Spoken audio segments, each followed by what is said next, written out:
Hi, I'm Emily. I'll be your storyteller today. Many of you use these stories to fall asleep. So before we begin, take a moment to like the video and subscribe. Also, where are you watching from, and what time is it there? Now get comfortable.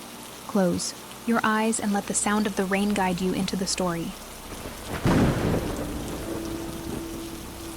My life until recently was measured in quiet moments and predictable rhythms. I live on a street that seems almost engineered for tranquility.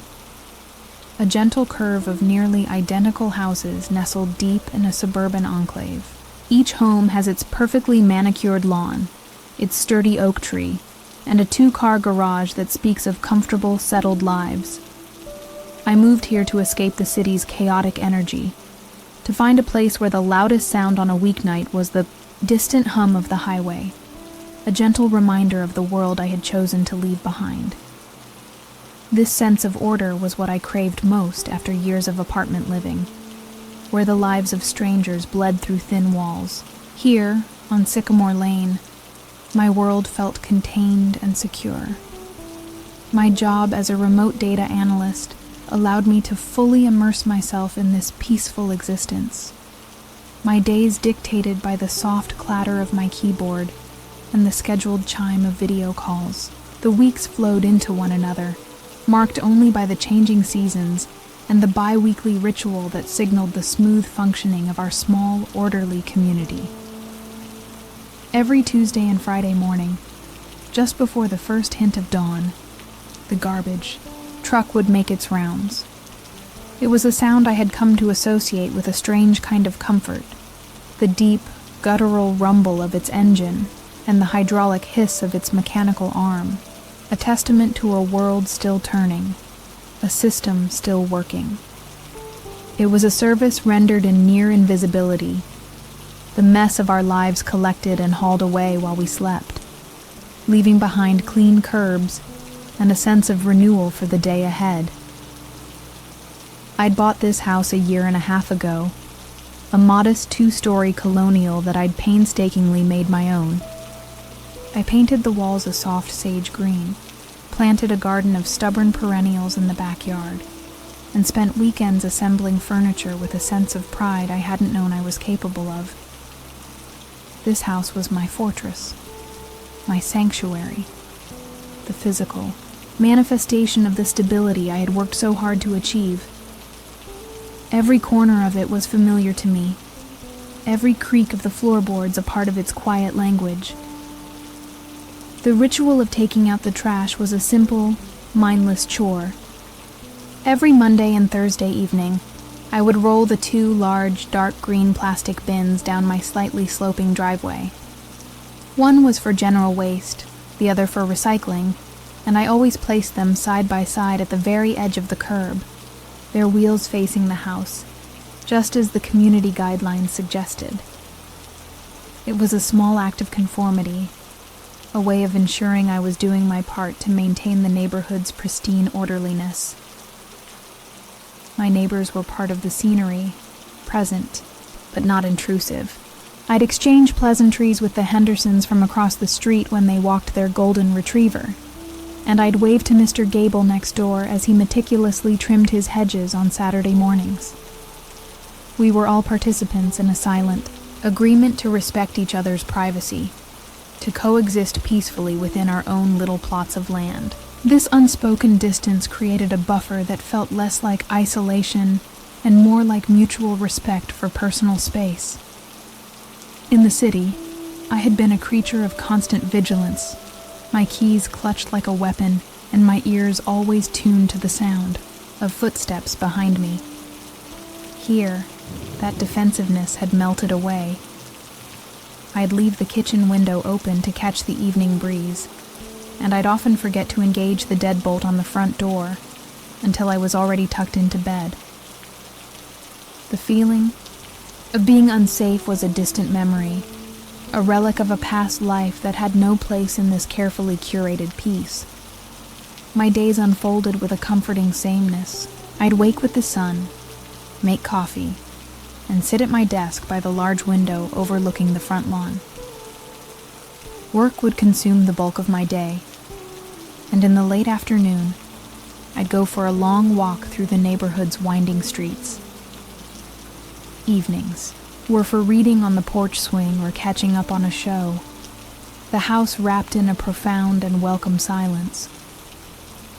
This routine was my armor, protecting me from the unpredictability of the outside world.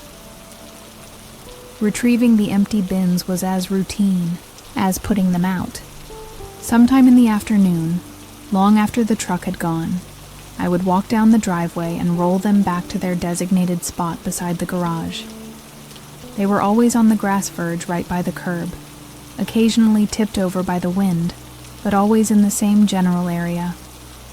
It was an automatic task, one I performed without a second thought, a final mundane closing of the loop for the day. Looking back, I see this period of my life as a fragile, perfect bubble of contentment. I had built a world for myself where everything had its place, where every event was expected, and where I felt completely in control of my own environment. I was safe, I was settled, and I was blissfully unaware that the most mundane and reliable service in my life was about to become the instrument of my terror, a weekly appointment with a fear I couldn't have begun to imagine. The house itself seemed to breathe with me, its structure a silent partner in my solitary life. In the summer, I'd listen to the hum of the air conditioner, and in the winter, the gentle ticking of the radiator pipes was a comforting lullaby. I knew the exact spot on the third step of the staircase that creaked, and the specific way the back door would stick after a heavy rain. This intimate knowledge of my surroundings was the bedrock of my security. There were no surprises here, no variables I hadn't already accounted for in my quiet, well-managed world. My work provided the ideal structure for such a life, demanding focus and solitude. As a data analyst, my job was to find patterns in chaos, to impose order on vast, jumbled sets of information.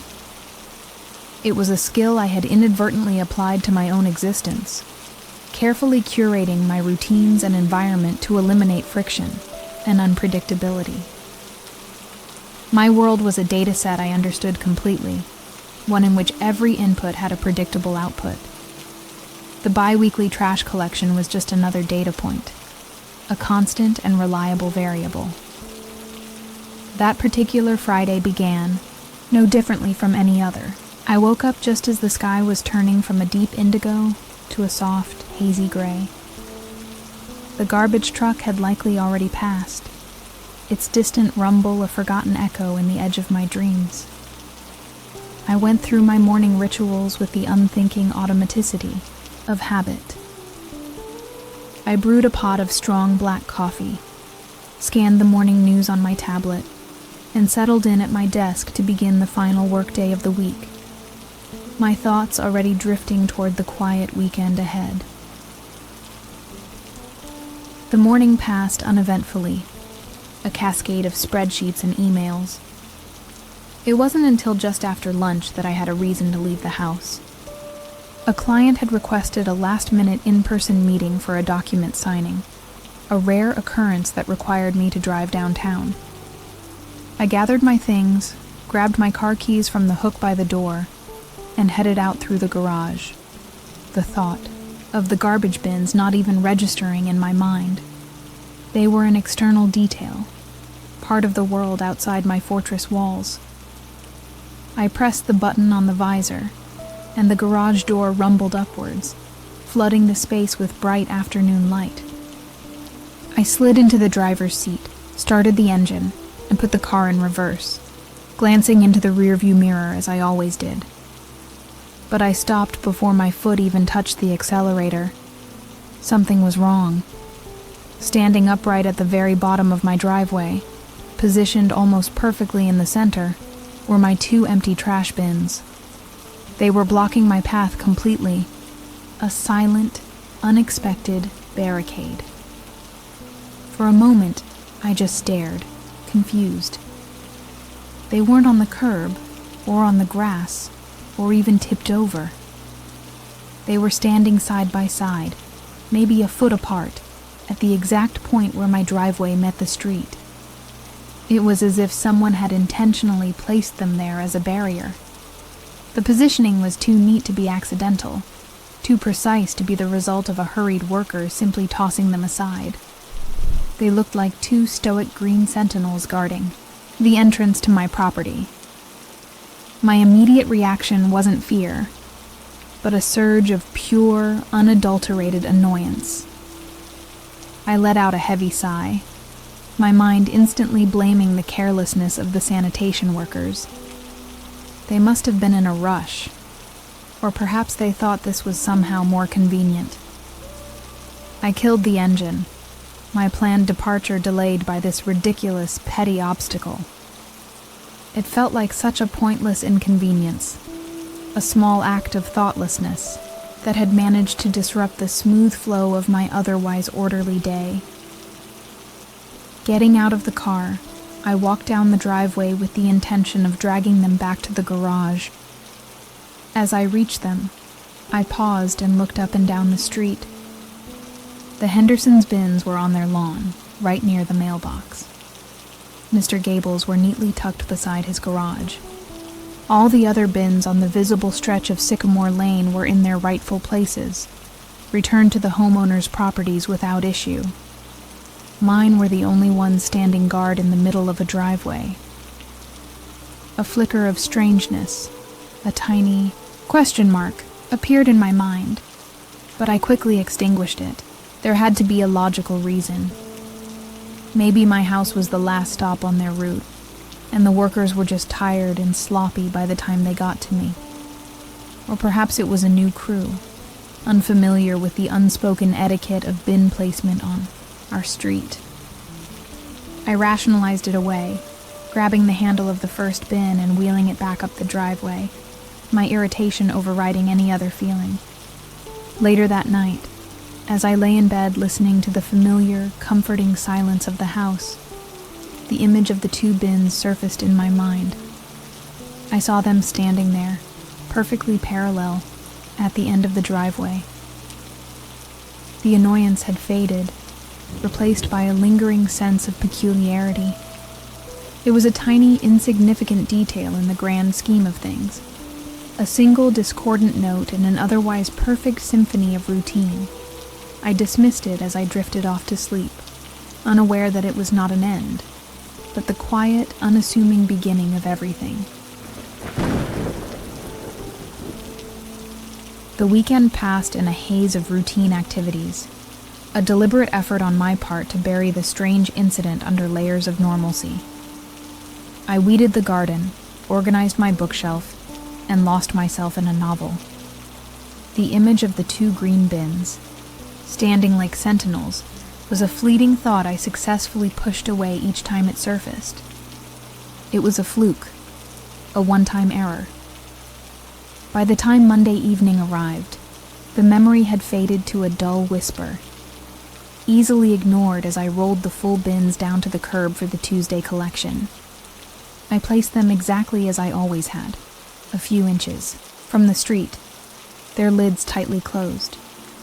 It was a small act of reasserting control, of resetting the pattern to its correct, original state.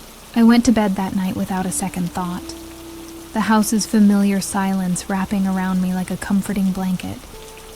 The world, as far as I was concerned, had been set right. The minor disruption had been an anomaly, a brief and forgettable deviation from the norm that had no bearing on my life. On Tuesday, I deliberately did not check on the bins first thing in the morning. I felt that to do so would be to give in to a budding paranoia, to admit that the incident had affected me more than I was willing to acknowledge. I made my coffee, answered my morning emails, and held a productive meeting with my team. It wasn't until the afternoon, when I was changing into my sneakers for my daily walk, that I allowed myself to glance out the front window that overlooked the driveway, and my heart sank. There they were. They stood in the exact same formation as the previous Friday, perfectly centered at the foot of the driveway, a solid foot onto my property. The sight was no longer just annoying, it was genuinely jarring. A coincidence is a single event, a random occurrence that defies the odds. Two identical events, separated by just a few days, is something else entirely. It felt deliberate, a calculated action repeated for effect, and a cold sliver of unease slid down my spine. I walked down the driveway, my steps slower this time, my mind racing. I stopped before them and just stared, taking in the precision of the placement. Careless, people don't create symmetry. Hasty workers don't take the time to ensure both bins are perfectly upright and parallel. This took effort. It took an extra moment of time to move them from the curb, position them just so, and leave them. And once again, a quick scan of the street confirmed that every other house had their bins returned to the curb as expected. This time, the feeling was deeply personal. It was impossible to ignore the fact that I was being singled out. This wasn't a neighborhood-wide prank or a new policy from the sanitation department. This was something directed solely at me, at my house. As I dragged the bins back towards the garage, the plastic handle felt cold and foreign in my hand. The familiar objects had become tainted with a sense of intrusion, their presence a twice-weekly reminder that someone was deviating from their job to interact with my property, in a way that felt vaguely menacing. That night, sleep did not come easily. The comforting silence of the house now felt heavy, charged with unspoken possibility. Every creak of the floorboard settling, every rustle of leaves outside my window sounded like a potential threat. I got up twice to check the locks on the doors and windows, an old, anxious habit I thought I had left behind in the city. The simple, ridiculous act of my bins being moved had somehow managed to breach the walls of my carefully constructed sanctuary, planting a seed of doubt about my safety. The days leading up to Friday were filled with a low-grade, simmering anxiety. The upcoming trash collection loomed in my mind, no longer a background event, but a focal point of dread. On Thursday evening, as I rolled the bins to the curb, I felt a knot of apprehension tighten in my stomach. For a moment, I considered just leaving them by the garage, but the idea of overflowing trash and the disruption to my own cleanliness felt like letting them win. It was a battle of wills I didn't even understand I was in. Friday morning, I was awake long before my alarm. The sky was still a deep, starless black. I didn't even wait to get out of bed. I went straight to the window, my body tense with anticipation. Peering through the slats of the blinds, I could just make out their dark, familiar silhouettes against the faint glow of the distant streetlights. They were there. Of course, they were there, standing in their designated spot at the end of my driveway, waiting for me. There was no longer any room for doubt, no comforting rationalization to cling to. This was not a mistake, and it was not a coincidence. It was a message. 3 consecutive times, my bins had been deliberately separated from the rest and placed as an obstruction at the mouth of my home. I didn't know who was doing it or why, but I knew with chilling certainty that it was intentional. Someone, a person whose job it was to be invisible, had chosen to make their presence known to me, and only to me. That entire day was cast in a new, unsettling light. The familiar comfort of my home office felt thin and fragile. I found myself staring out the front window more often than I stared at my screen, my gaze drawn to the spot at the end of the driveway where the bins had been. The empty space now seemed charged with a memory, a testament to the morning's silent confrontation. The predictability of my life had been officially punctured, and I was left with the unnerving feeling of waiting for the other shoe to drop. When I finally went out to move the bins, I did so with a sense of grim ceremony. There was a flicker, of anger now, mixing with the fear. Who gave them the right to do this? To repeatedly trespass, even by a few feet, and to leave this strange, deliberate signature. It was a violation, however small, of the unspoken social contract. As I wheeled them back to the garage, the rattling of their plastic wheels on the pavement sounded unnaturally loud in the quiet afternoon air, like an accusation. My mind, trained to find patterns, was now buzzing with them. I began to overanalyze everything. I inspected the bins closely, running my hands over their surfaces as if I might find some clue, some mark or scratch left behind by the person who had moved them. But there was nothing. They were just ordinary, mass-produced objects. The lack of any physical evidence was somehow more disturbing, suggesting the perpetrator was careful, their actions clean and precise, leaving only the intended psychological trace. I started trying to recall any details about the sanitation workers themselves, but my memory was a frustrating blank. In my previous life of blissful ignorance, they were faceless, a function rather than people. They were the invisible hands that kept the neighborhood clean. Now, they were the focus of my intense and fearful speculation. Was it one person, or the whole crew? Were they young, old? I had no idea, and this anonymity made the threat feel amorphous and impossible to confront.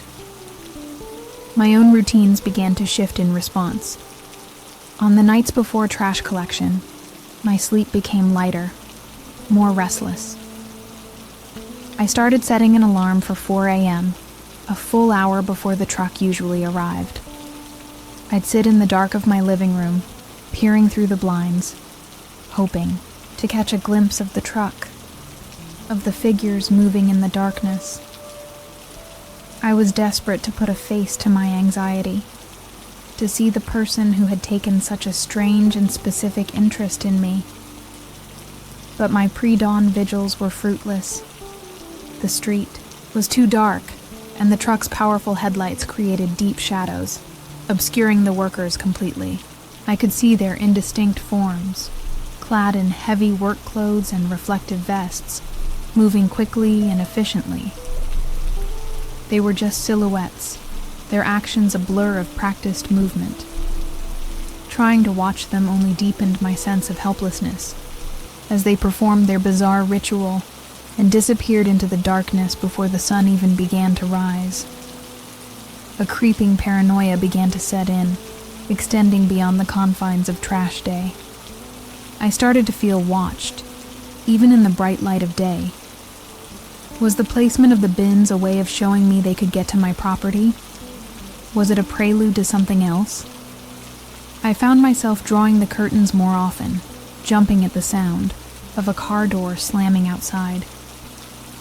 My home, once my sanctuary, was beginning to feel like a fishbowl, and I was the exposed creature swimming inside. The thought of seeking help felt premature and deeply embarrassing. What would I even tell the police? Someone is placing my garbage cans inconveniently. They would dismiss me as a neurotic homeowner, a crank.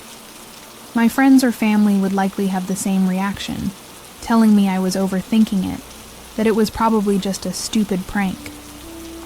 The nature of the harassment was so subtle, so bizarre, that it insulated the perpetrator and isolated me completely. I was on my own with this. That Friday, after waking up and confirming through the blinds that the bins were once again standing guard at the driveway's entrance, I did something new. I got out my phone, walked down the driveway, and took a picture before I moved them. The image on my screen looked stark and strange. The 2 green bins against the backdrop of my peaceful-looking house. It was my first piece of tangible proof, a small act of defiance that made me feel slightly less powerless. I was documenting their game now. The week ended, and a new, tense status quo was established.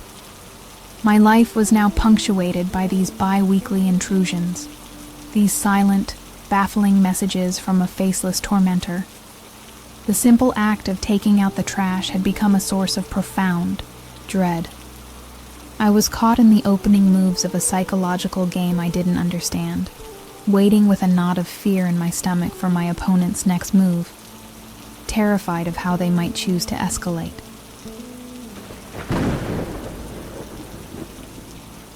The bi-weekly ritual of dread was now firmly cemented in my life.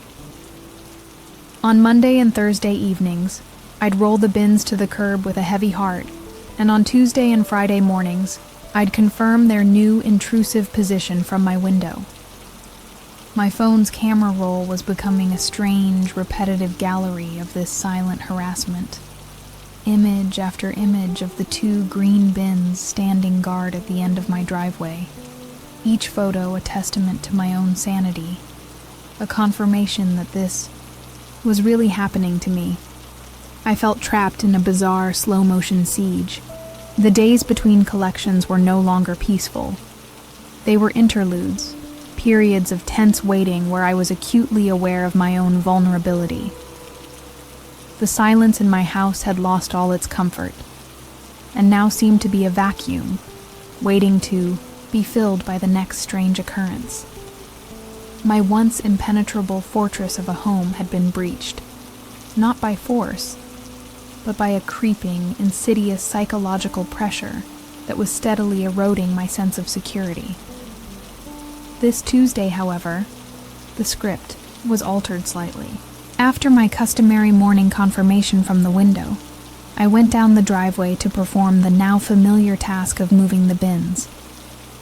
As I grabbed the handle of the first one, the one for general waste, I heard a faint sound from within. It was a soft, plastic-on-plastic rattle, a small noise, but it was entirely new. The bins, when returned, were always completely empty, save for the occasional leaf that might have blown in. I froze, my hand still on the handle. A wave of indecision washed over me. Part of my brain screamed at me to just ignore it, to drag the bin back to the garage, lock the door, and pretend I had heard nothing. It was the part that craved a return to normalcy, that was terrified of what a new deviation might mean. But a stronger, more insistent part of me, the part that needed to understand this relentless campaign, took over. With a deep, shaky breath, I slowly lifted the heavy plastic lid. The inside of the bin was a cavern of dark green plastic, smelling faintly of bleach and old coffee grounds. My eyes scanned the vast empty space, and for a second I thought I had imagined the sound. But then I saw it, lying at the very bottom, looking starkly out of place, was a small object. Its presence there felt like a shout in a library, a blatant and undeniable intrusion. The game had just changed. The line had been crossed. My tormentor was no longer just moving my property. They were now leaving things inside of it. I leaned closer, my heart pounding against my ribs. It was a toy soldier, the kind I remembered from my childhood, made of cheap, molded green plastic. But this one was broken. Its head was missing, snapped clean off at the neck, and one of its arms was bent at an unnatural angle. It was grimy, as if it had been buried in dirt for years, and it was unequivocally not mine. I lived alone. I had no children, no nieces or nephews who visited. This object had been deliberately placed here for me to find. A cold, sickening wave of violation washed over me. This was so much more personal than the misplaced bins. To do this, someone had to physically walk up my driveway, lift the lid to my private bin, and drop this thing inside. I could almost feel the phantom presence of the person who had stood right where I was standing, their hands touching my things. The act felt intimate and deeply menacing, a clear and calculated message that my personal space was no longer my own. I recoiled from the bin as if it were contaminated, a deep-seated revulsion rising in my throat. I didn't want to touch the soldier. It felt like a cursed totem, a piece of filth left behind by an intruder. But I knew I couldn't just leave it there, or throw it away with the next load of trash. That felt like letting them tidy up their own mess. After a moment of panicked hesitation, I went back to the garage and returned with a pair of thick gardening gloves, my hands trembling slightly. With the gloved tips of my fingers, I gingerly plucked the broken toy from the bottom of the bin. It felt unnervingly light. I held it up in the morning sun, examining the jagged break at the neck, the caked-on dirt in its crevices. What could it possibly mean? Was it a threat? A symbol of something broken? A bizarre, childish taunt? The ambiguity was terrifying. A blank space where my fear could project any number of horrifying intentions. This was no longer just a prank. It felt like a warning. I didn't know what else to do, so I took the broken soldier inside. I found a small Ziploc bag, placed the toy inside, and sealed it, as if it were a piece of hazardous evidence. I hid the bag in the back of a cluttered drawer in my garage, behind old paint cans and rusted tools. The bin was no longer just a receptacle for my household waste. It had been turned into a mailbox, a direct line of communication for an anonymous and terrifying pen pal. I spent the next 10 minutes scrubbing my hands at the kitchen sink, but I couldn't wash away the feeling of being utterly and profoundly violated. The rest of that Tuesday was lost to a fog of anxiety. I tried to work, but my focus was shattered, my thoughts constantly returning to the small plastic bag hidden in my garage. Every mundane sound of the house, the hum of the refrigerator, the groan of a water pipe, seemed to echo the new, sinister reality that had taken root. The knowledge that someone had been so close, had opened my property and left a piece of their malice behind, had fundamentally contaminated my sense of safety. The walls around me no longer felt like a shield. My mind, desperate for an explanation, began to spiral. I obsessed over the meaning of the broken soldier. Was it a message? Did the missing head symbolize something they wanted to do to me? Or was it more random, just an object chosen to unsettle and disturb? The ambiguity was a form of torture in itself, a riddle with no answer that sent my imagination into its darkest corners. The anonymous nature of the act allowed me to project all of my worst fears onto it, turning a simple piece of broken plastic into a potent symbol of violence. The world outside my windows now seemed laced with potential threats. When I forced myself to go for a short walk that afternoon, every person I passed became a suspect. Was it the quiet man who always tended his rose bushes? The group of teenagers I sometimes saw skateboarding down the street? My paranoia grew tentacles, reaching out and casting suspicion on the familiar faces of my neighborhood. Everyone was a potential mask for the monster who was playing this sick game with me, and the idyllic suburban streets suddenly felt hostile. My thoughts circled endlessly back to the Garbagemen, the only logical culprits. The image of their dark, faceless forms moving in the pre-dawn hours was now imbued with a chilling intentionality. These were not just civil servants performing a mindless task. They were methodical tormentors using the cover of their mundane job to terrorize me. My desperation to see their faces, to identify them, was now matched only by my profound fear of what I would do if I ever succeeded. Confronting them felt like an impossible, terrifying prospect. The days leading up to Friday's collection were the worst I had yet experienced. The familiar dread of the moved bins was now amplified by a new, more potent fear, the dread of discovery. The question was no longer just if they would do something, but what they would leave for me this time. Would it be another broken toy? Or something else? Something worse? My home was a target, and I was being forced to anticipate the next strike, with no way to defend myself. Thursday evening, the act of rolling the bins to the curb felt like a surrender. Each clatter of their wheels on the pavement sounded like a signal to my tormentor, an invitation for them to continue their game. It felt as if I were a willing participant in my own psychological unraveling, setting the stage for another violation. I considered, for a frantic moment, not putting them out at all. But the thought of the overflowing waste, the break in routine, felt like a concession of defeat I wasn't ready to make. That night, sleep was a distant country I couldn't reach. I lay in bed, staring into the darkness, my ears straining to catch the first rumble of the approaching truck. I entertained wild, frantic plans of confrontation. I could run outside, screaming. I could try to block their path with my car. I could film them with my phone.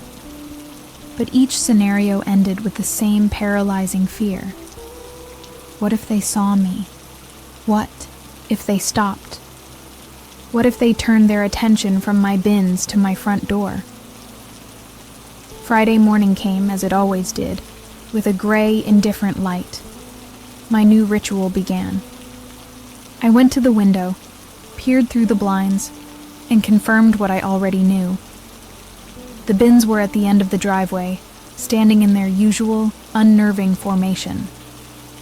The first part of the message had been delivered. Now I had to retrieve the second part. The walk down the driveway felt like approaching a landmine, each step heavier than the last. I stood before the two bins, my breath catching in my chest. For a moment, I considered just leaving them there or wheeling them back, without looking inside, letting whatever was in there remain a mystery, but I knew I couldn't. The not knowing would be a different kind of poison, an uncertainty that would eat away at me all weekend. I had to know what they had left. I had to face it. The need to understand was, for now, still stronger than the desire to hide. My terror was no longer a vague unease. It was a sharp, physical thing. My heart hammered against my ribs and my hands felt cold and numb. I was no longer a homeowner performing a simple chore. I was an unwilling recipient of a message, a victim, approaching the scene of a tiny recurring crime. Reaching out, my hand shaking, I took hold of the lid of the recycling bin this time, a cold certainty telling me that today it would be the one to hold a surprise. My hand rested on the lid of the recycling bin, the cool plastic slick with morning dew. For a long moment I didn't move, caught between the paralyzing fear of what I might find and the consuming need to know. The world around me seemed to hold its breath. The street was silent except for the distant chirping of a bird, a sound of normalcy that felt utterly alien to my current reality. My own breathing was loud in my ears, a ragged counterpoint to the quiet of the morning as I prepared myself for the next move in this terrifying one-sided game. With a resolve that felt borrowed, I lifted the lid. I did it slowly, cautiously, my eyes already scanning the empty blue interior before it was fully open. At first glance, there was nothing, just the smooth, clean plastic walls of the bin. A wave of dizzying relief washed over me, so potent it almost made my knees buckle. Maybe it was over. Maybe the broken toy had been the final message, a single, bizarre act of malice. Maybe they had grown bored and moved on. The hope was a fragile, desperate thing. But the hope was short-lived. As my eyes adjusted to the dim light inside the bin, I saw it. It was a small white square, stuck to the curved wall of the container by a bit of condensation, almost camouflaged. It wasn't a toy. It wasn't a piece of garbage. It was a piece of paper, stark and foreign against the blue plastic. The sight of it confirmed my deepest fears. The game was not over. In fact, it was continuing right on schedule, and this was the next carefully chosen installment. My heart resumed its frantic hammering. This was different from the toy soldier, which had announced its presence with a rattle. This was quieter, more insidious. It had been waiting there silently for me to find it. I stared at the small piece of paper, my mind refusing to process the implications for a few seconds. Then, the grim reality settled in. Someone had, once again, opened my bin and left me a present. A new token from my faceless tormentor delivered, right to my doorstep under the cover of darkness. Steeling myself, I reached into the bin. My fingers, clumsy with adrenaline, fumbled to peel the damp paper from the plastic wall. It was thicker than normal paper, with a glossy finish on one side. It was a photograph, or rather a piece of one. Two of the edges were clean and straight, but the other two were raggedly torn, the white fibers of the paper exposed. It was a fragment of a larger picture, a memory that had been deliberately ripped apart before being delivered to me. I turned the piece over in my trembling hand. The image was faded, imbued with the warm, slightly yellowed tones of an older photograph from the 90s, perhaps. I could make out a small, patent leather shoe of a child, no older than 4 or 5. Beside it, the floral pattern of a sofa, or an armchair, and resting on a knee just visible in the frame was the delicate hand of a woman. Her fingernails painted a pale pink. It was a candid snapshot of a quiet, domestic moment. A new and more complex kind of fear unfurled within me. A small part of me was relieved not to see my own face, my own furniture, my own life reflected in the image. But that relief was immediately consumed by a horrifying wave of questions. Whose family was this? Where did this photo come from? The anonymous broken toy felt like a general threat. But this was a piece of someone's actual life, a stolen moment from a family album, now discarded in my recycling bin. The connection to the broken soldier was immediate and chilling. A child's toy, a piece of a family photograph. It was a theme of domesticity, of family life, but seen through a lens of destruction and violation. It felt like a story being told in horrifying, fragmented chapters. My tormentor wasn't just leaving random, scary objects. They were curating them. They were building a narrative. And I was the terrified, unwilling audience. This felt calculated, intelligent, and infinitely more sinister. I backed away from the bins, clutching the torn photo in my hand as if it might burn me.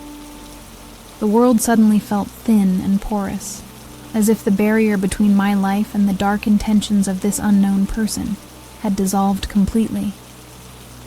A toy could be found in the dirt anywhere, but a photograph like this had to be taken from a home, from an album, from a box of treasured memories. The person doing this wasn't just a garbage man. They were a predator who entered people's lives and took pieces of them. Rushing back into the house, I slammed and locked the door behind me. The torn photograph felt like a contaminant I had brought into my sanctuary. I went to the garage and retrieved another plastic bag, placing the photo fragment inside it and sealing it shut. I placed this new piece of evidence next to the bag containing the soldier. My secret collection of horrors was growing. The message was clear. If they could get this, they could get anything, and they could get to anyone. My home was no longer safe. My immediate primal instinct was to hide.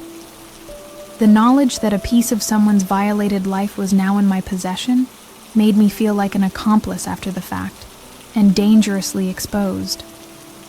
I moved through my house with frantic energy, yanking shut every curtain and twisting closed every blind. The bright afternoon sun was barred from entry, plunging my home into a gloomy, artificial twilight. I didn't want to see the outside world, but more than that, I didn't want it to be able to see me. My mind, a frantic engine of pattern recognition, spun wildly, fueled by terror. A broken soldier, representing a boy or perhaps violence. A torn piece of a family photo, showing a woman and a child. Was this a threat about the future? A warning against the domestic life I one day hoped to have? Or was it something infinitely more horrifying? Was this a collection of trophies from past victims, a showcase of lives he had already dismantled? The possibility chilled me to my very soul. The trophy theory changed everything. It reframed the entire situation from one of psychological harassment to something potentially homicidal. This wasn't just about scaring me. This could be a predator's ritual, a way of reliving his conquests by sharing fragments of them with a future target. Each item left in my bin was no longer just a message. It was a ghost. I was being haunted by the lives this person may have already destroyed, and the implication was that my own ghost would soon join the collection. I thought again about calling the police, this time with a frantic urgency. I finally had physical items, plural, but as I rehearsed the words in my head, the absurdity still struck me dumb. An officer needs to come here. I've found a broken toy and a piece of a photo in my trash bin over the course of a week. They would ask if I was being threatened. I had no answer. The threat was implied, wrapped in layers of symbolism and psychological warfare too bizarre to sound credible. I was trapped in a nightmare that I couldn't explain in the rational light of day. My work became impossible. I stared at spreadsheets, but the numbers and graphs were meaningless. All I could think about was the garbage truck's route. How many homes did it service before mine? How many after? How many other women living alone were on his path? Did he leave them gifts too? Or was I special? The thought sent a fresh wave of nausea through me. I felt a terrifying kinship with the faceless woman in the photograph, a potential sister in a sorority of victims. The weekend was a blur of self-imposed confinement. I canceled my plans to meet a friend in the city, making up an excuse about a headache. I ordered groceries to be delivered to my doorstep and waited until the driver was long gone before quickly snatching them inside. My windows remained covered, my doors securely deadbolted. The quiet, peaceful neighborhood I had chosen for its safety had transformed into hostile territory. My home was my only shelter, but it felt more like a prison cell every hour. I fell down a rabbit hole of late-night internet searches, typing phrases like stalking by service workers and items left as threats into the search bar. The stories I found were a litany of horror, each one a validation of my deepest fears. I read about subtle campaigns of intimidation that slowly escalated over months, about victims who were ignored by authorities until it was too late. The internet, instead of offering solutions, only confirmed that I was in the middle of a well-documented prelude to violence. The 2 small Ziploc bags in my garage became the focal point of my terror. They were more than just a toy and a piece of paper. They were the physical embodiment of the threat against me. Several times I considered throwing them away, wanting to purge my house of their presence, to pretend none of this was happening. But I couldn't. In a world where I felt like I was losing my mind, they were the only proof I had that this was real. They were my anchors to a terrifying reality. As Monday approached, the day I would once again have to participate in this ritual, the fear reached a fever pitch. It had evolved beyond a simple dread of what I might find. I was now terrified of the narrative the objects were weaving. What fragment of a ruined life would be delivered to me next? A single earring? A key to a house that was no longer a home? A lock of hair? My imagination, my greatest asset in my work, had become my most brutal torturer. The subtle phase of my haunting was definitively over. The infestation was no longer a quiet creep in the background of my life. It was a loud, screaming presence in the forefront of my mind. The man who collected my trash was not just moving bins or playing pranks. He was systematically, intelligently, and sadistically dismantling my sense of safety in the world. The question was no longer, what is happening to me? It had become, with chilling certainty, what is he planning to do to me? The weekend of paranoid isolation bled into a week of constant grinding fear. On Monday evening, I performed the task that had become the most dreaded part of my existence. Rolling the bins down to the curb felt like an act of profound surrender, as if I were willingly placing a part of myself on an altar for a malevolent entity. Each step down the driveway was a negotiation with my own terror, my mind screaming at me to stop participating in this sick ritual, while the need for societal normalcy forced my feet forward. Sleep on Monday night was not just elusive, it was an impossibility. I lay in the oppressive darkness of my bedroom, my body rigid, my ears straining for the first distant rumble of the garbage truck. The hours before dawn, once a time of deep, peaceful slumber, were now a period of intense, solitary vigil. The house, my supposed sanctuary, offered no comfort. Its silence was a canvas onto which I painted every horrifying possibility, each one more vivid and terrifying than the last. I was a prisoner, and my warden was coming. When Tuesday morning finally broke, I felt hollowed out, exhausted from a night of silent panic. I delayed the inevitable for as long as I could, making coffee with trembling hands, staring at my computer screen without reading a single word. But the magnetic pull of the unknown was too strong. I had to know. With a sense of grim resignation, I went to the living room window, peered through the blinds, and saw the familiar, hated sight of my bins standing at the end of the driveway. The first part of the ritual was complete. Walking outside felt different, this time. The air seemed to crackle with tension, and I was acutely aware of every detail of my surroundings. The drawn curtains of my neighbors' houses felt like judgmental eyes. Was anyone watching me? Did they see my twice-weekly pilgrimage? Of fear? My own front yard, a space I had once tended with pride, now felt like a barren, exposed stage. I felt vulnerable, scrutinized, and utterly alone. A solitary actor in a play written by a madman. My heart pounded a frantic rhythm against my ribs as I approached the bins. I had decided, on my slow walk down the driveway, to check the recycling. Bin first, the one that had held the photograph. My hand shook as I gripped the lid, preparing myself for whatever new piece of a broken life was waiting for me. I lifted it, my eyes already flinching away, but then they focused. There was nothing.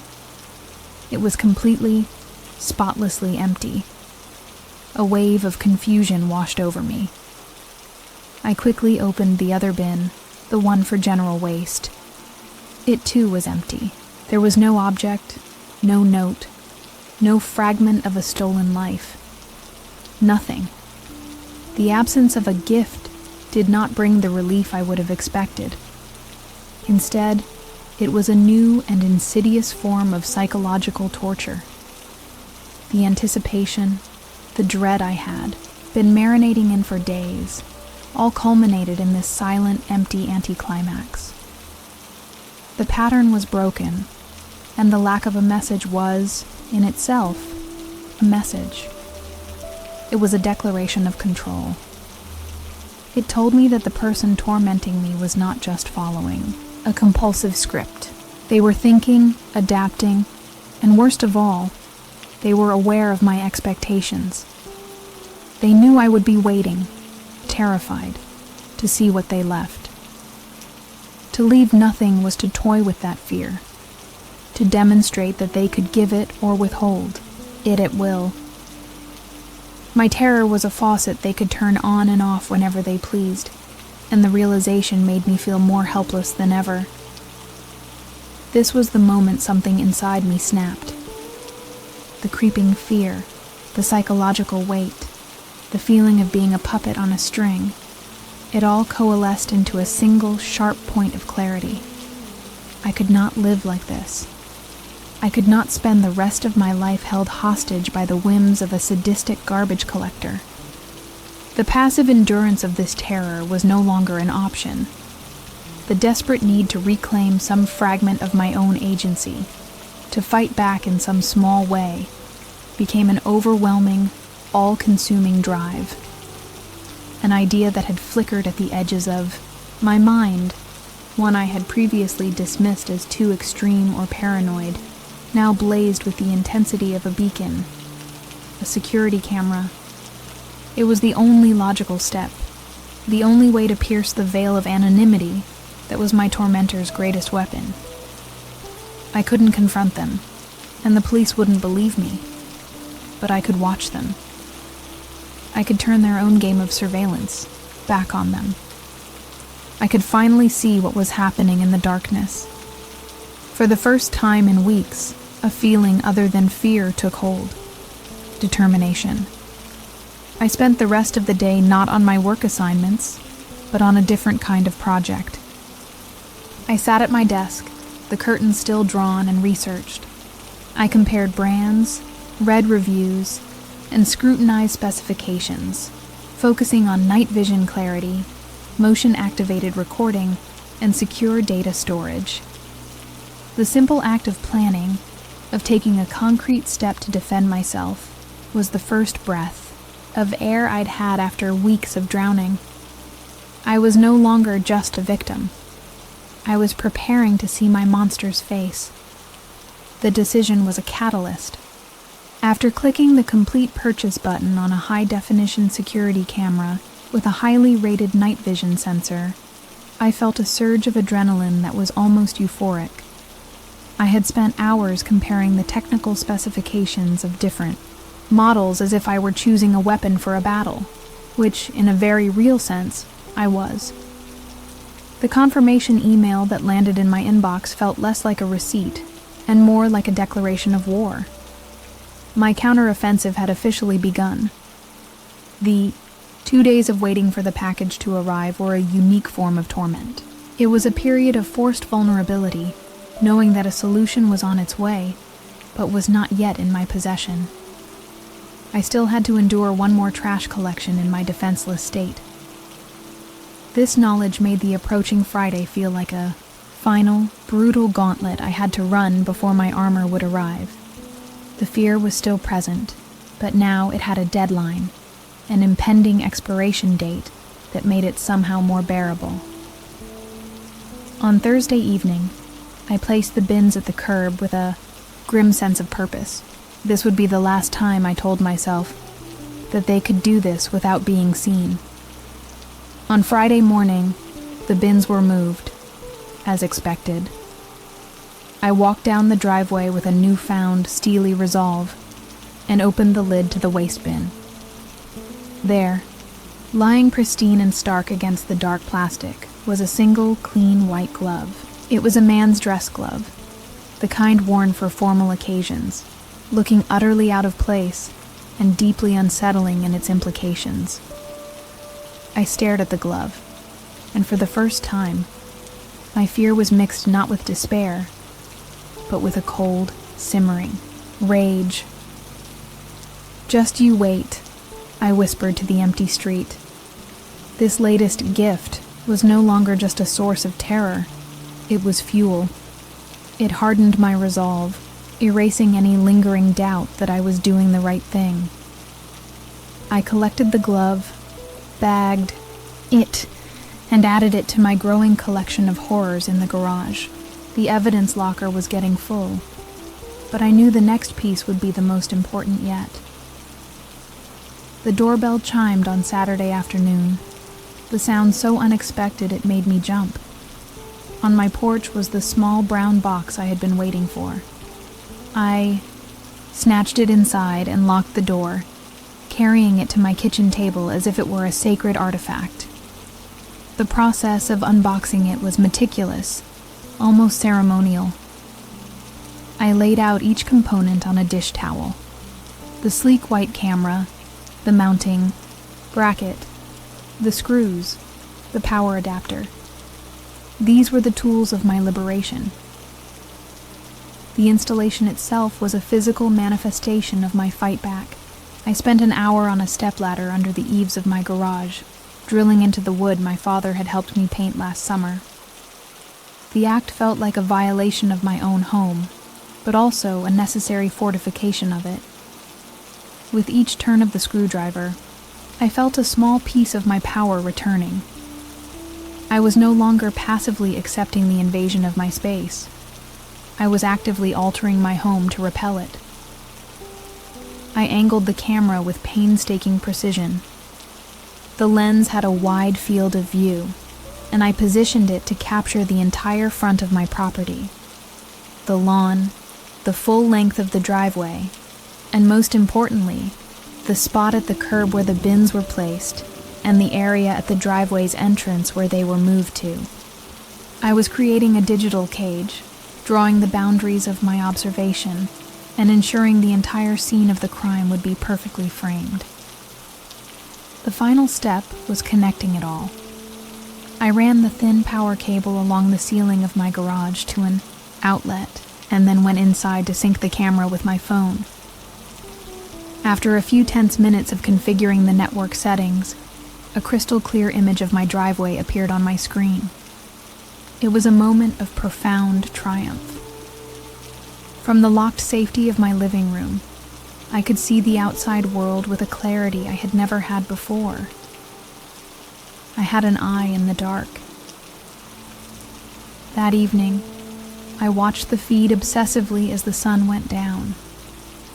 The camera seamlessly switched to infrared mode, bathing my front yard in an eerie black and white glow. The image was incredibly sharp. I could see the individual blades of grass swaying in the breeze and the twitch of a cat's ear as it crept across the lawn. The technology was a marvel, and it was now my unblinking sentinel. The watcher of my home would now, in turn, be watched. New kind of anticipation settled over me as the weekend ended. The familiar, sickening dread was still there, a low hum beneath the surface, but it was now overlaid with the tense excitement of a hunter waiting for their prey. The trap was set. The camera was recording, storing every flicker of movement in the cloud. I was no longer waiting to be the recipient of the next message. I was waiting to capture the messenger. There was a new gravity to my actions on Monday evening. As I rolled the bins down the driveway, the familiar sense of dread was now mixed with a sharp, focused sense of purpose. I was no longer just a victim enduring a ritual. I was an investigator, baiting a trap. Before I turned to go back inside, I glanced up at the small, dark lens of the camera nestled discreetly under the eaves. It was a silent acknowledgement, a passing of the torch from me to my digital sentinel. My part was done. Now it was up to the unblinking eye to see what I could not. That night was an agonizing stretch of heightened anticipation. Sleep was a laughable impossibility. I lay in bed, the blankets pulled up to my chin, with my phone on the pillow beside me. its screen glowing with the live feed of my driveway. The world outside was rendered in a ghostly, high-contrast monochrome. Every gust of wind that skittered leaves across the pavement, every pair of headlights that swept across the frame from a distant car, sent a jolt of adrenaline through me. I was watching and waiting for the curtain to rise on the main event. At 4:17 a.m., it happened. My phone vibrated against the pillow with a sharp buzz, the notification banner glowing on the screen. Motion detected in driveway. My breath caught in my throat. This was it. With a hand that trembled so much I could barely control it, I tapped the notification to ensure I was watching the live feed and not just the alert snapshot. My heart hammered against my ribs, a frantic drumbeat in the silent house as I watched the scene unfold. The familiar, monstrous shape of the garbage truck rumbled into view, its headlights cutting brilliant, sterile white cones into the darkness.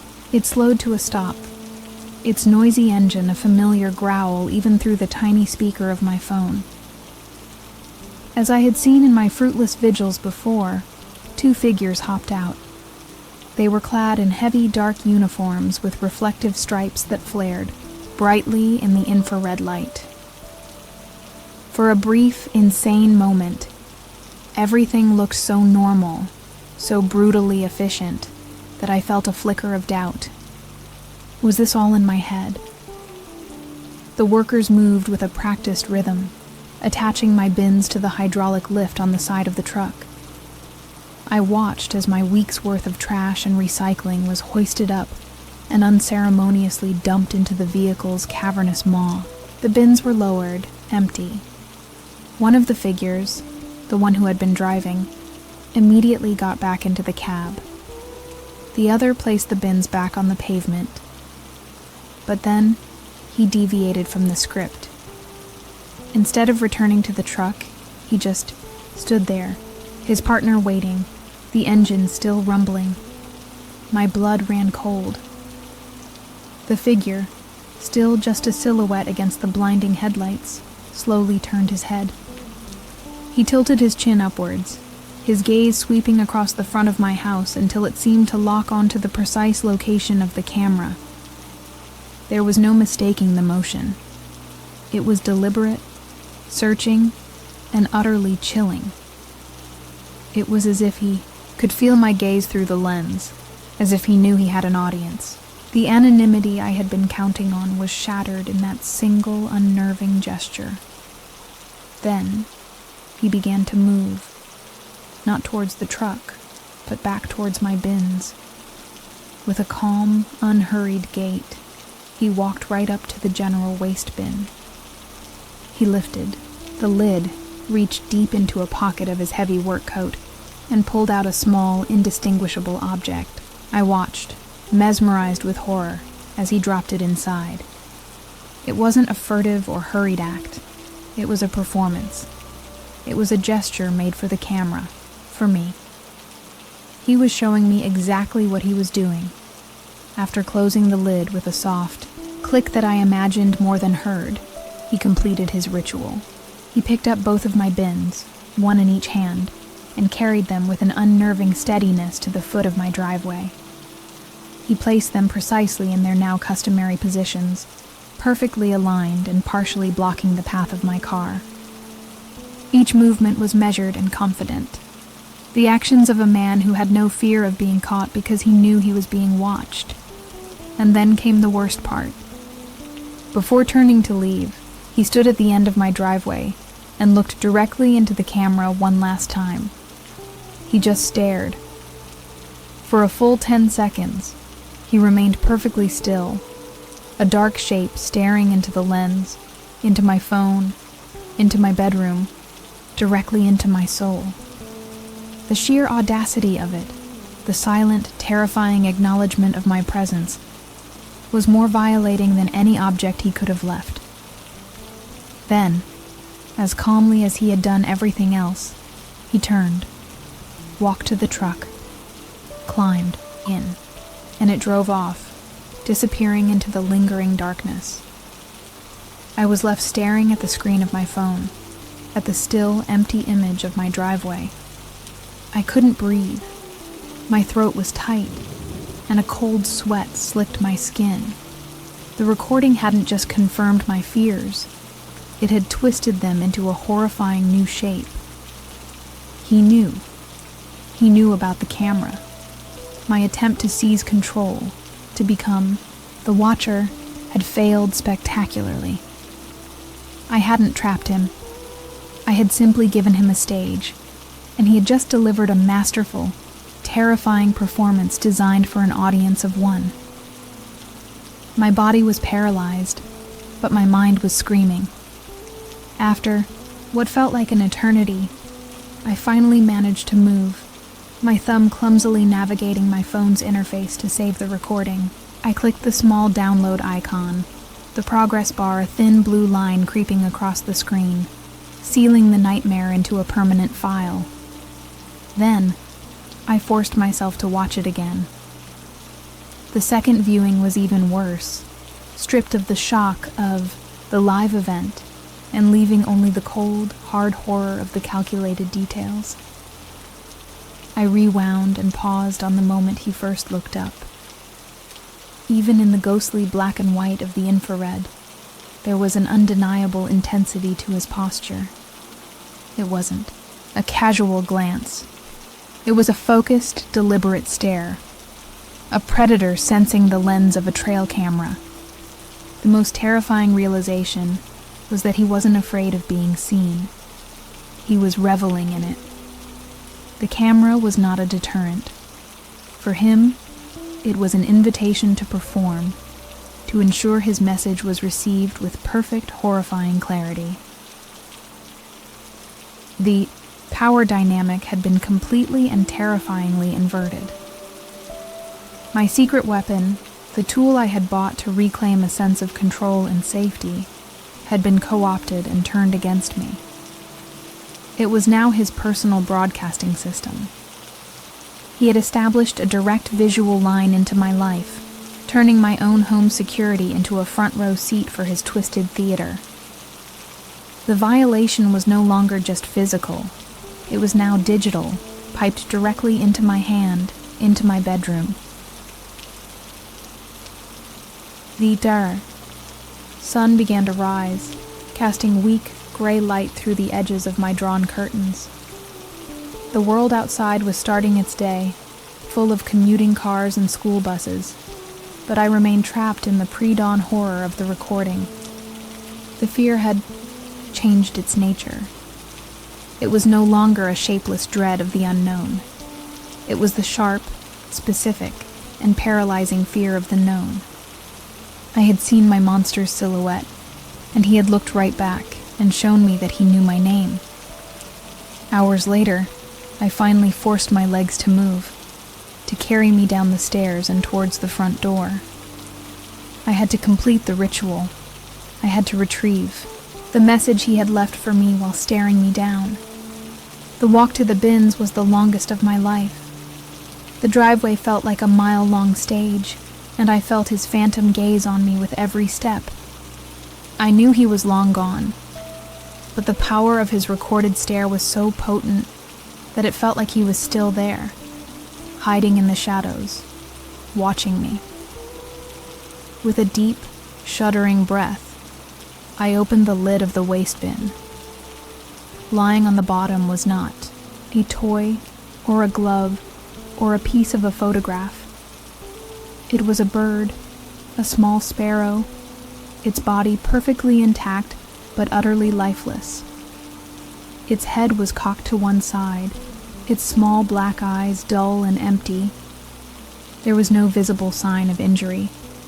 It was just still.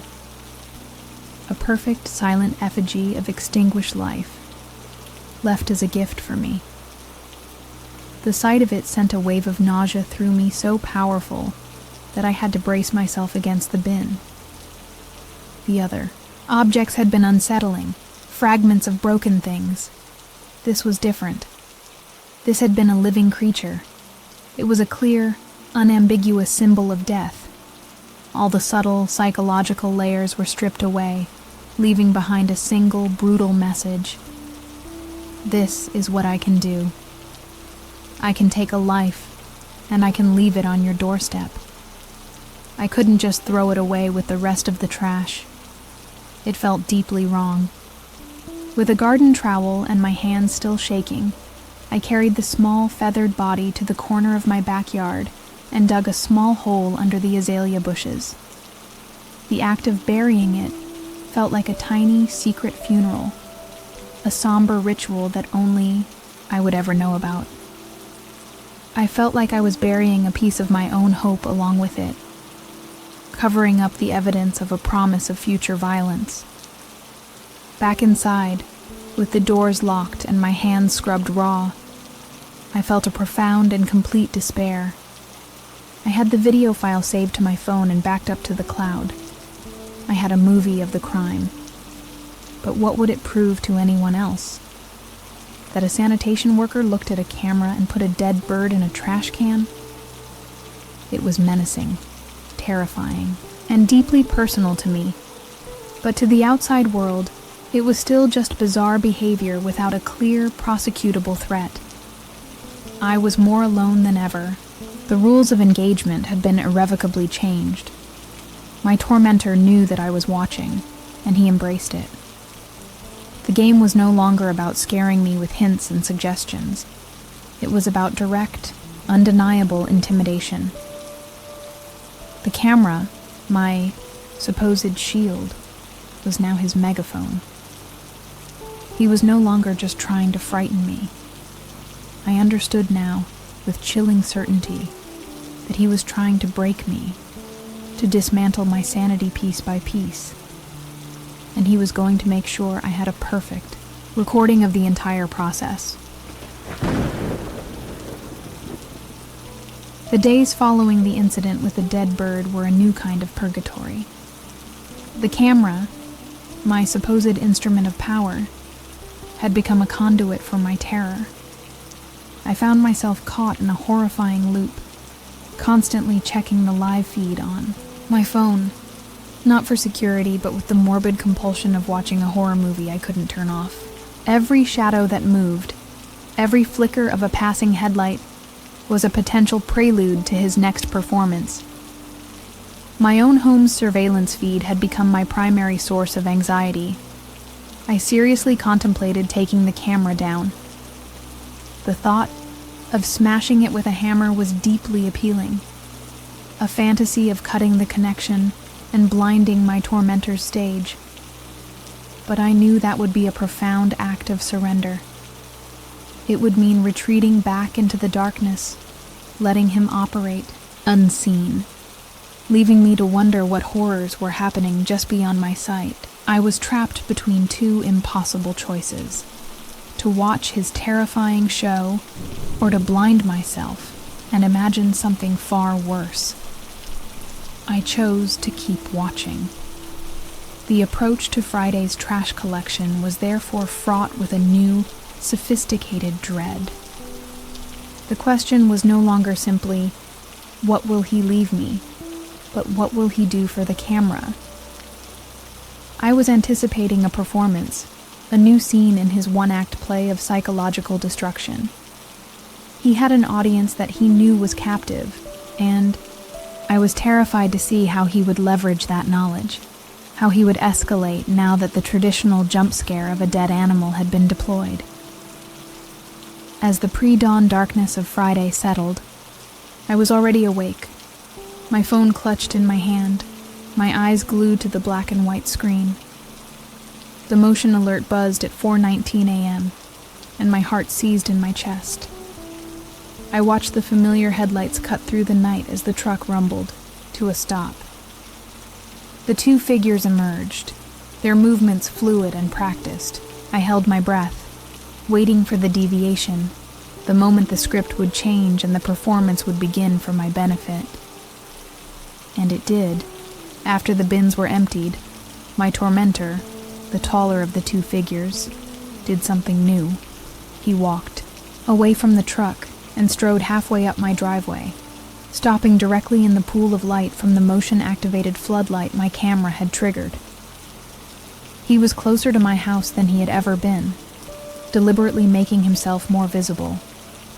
He was still just a figure in the grainy footage, his face obscured by a cap, but his presence on my property felt like a massive physical intrusion. He then reached into his pocket and pulled something out. He didn't drop it or throw it. He held it up towards the camera, letting it dangle from his fingers. The object caught the light, and I could see it clearly. It was a keychain. It was a small, silver Eiffel Tower, identical to the one I had purchased on a trip to Paris years ago. The keychain that was, at that very moment, attached to my car keys sitting in a ceramic bowl on the console table just inside my front door. My blood turned to ice water. He stood there for a full 10 seconds, letting the keychain sway gently, ensuring my camera, and by extension me, had a long, clear view of it. He was showing me he had it. He was proving he could acquire my things, or perfect replicas of them. The message was no longer about my trash or my driveway. It was a direct, devastating statement. I know you. I have been close to you. I know the small personal details of your life. Then, as calmly as he had revealed it, he slipped it back into his pocket. Then came the next twist in his game. He walked back to the curb, picked up my empty bins, and placed them neatly on the grass verge, right where they were supposed to go. He did not move them to the end of the driveway. He did not leave anything inside them. After showing me the keychain, he reverted to perfect model service. This calculated break in his own established pattern of harassment was a masterful stroke of psychological warfare, designed to keep me off balance and prove his total control over the rules of the game. He got back in the truck without a second glance at the camera. The vehicle rumbled away, leaving behind a profound and terrifying silence. I was left staring at the image of my perfectly placed bins, the scene looking completely normal, belying the absolute horror of what had just transpired. The threat had successfully breached the perimeter of my yard and had, for all intents and purposes, slid a key under my front door. It was a violation of a completely different magnitude. My first frantic action was to scramble out of bed and rush to the front door. I plunged my hand into the ceramic bowl on the table, my fingers searching desperately. They closed around, the cool metal of my keys, and there it was, my own silver Eiffel Tower keychain, exactly where it was supposed to be. The relief was instantly suffocated by a deeper terror. Either he had found a perfect duplicate to taunt me with, or he was able to enter my house, take my keys, and return them without my knowledge. I didn't know which possibility was worse.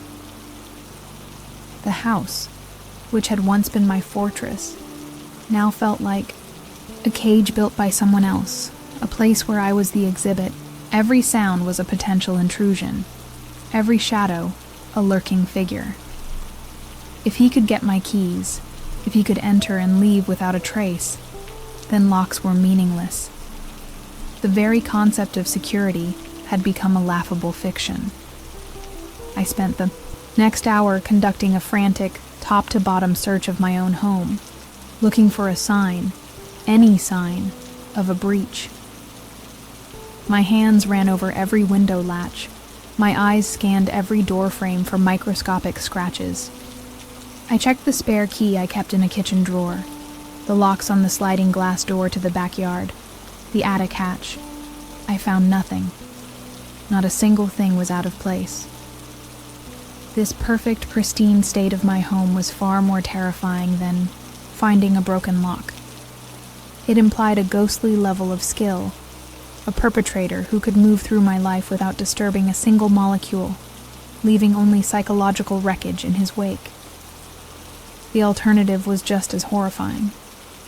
If he hadn't entered my home, then he had found and purchased a perfect duplicate of a keychain I'd owned for years. This meant he had been close to me, close enough to study my personal belongings in detail.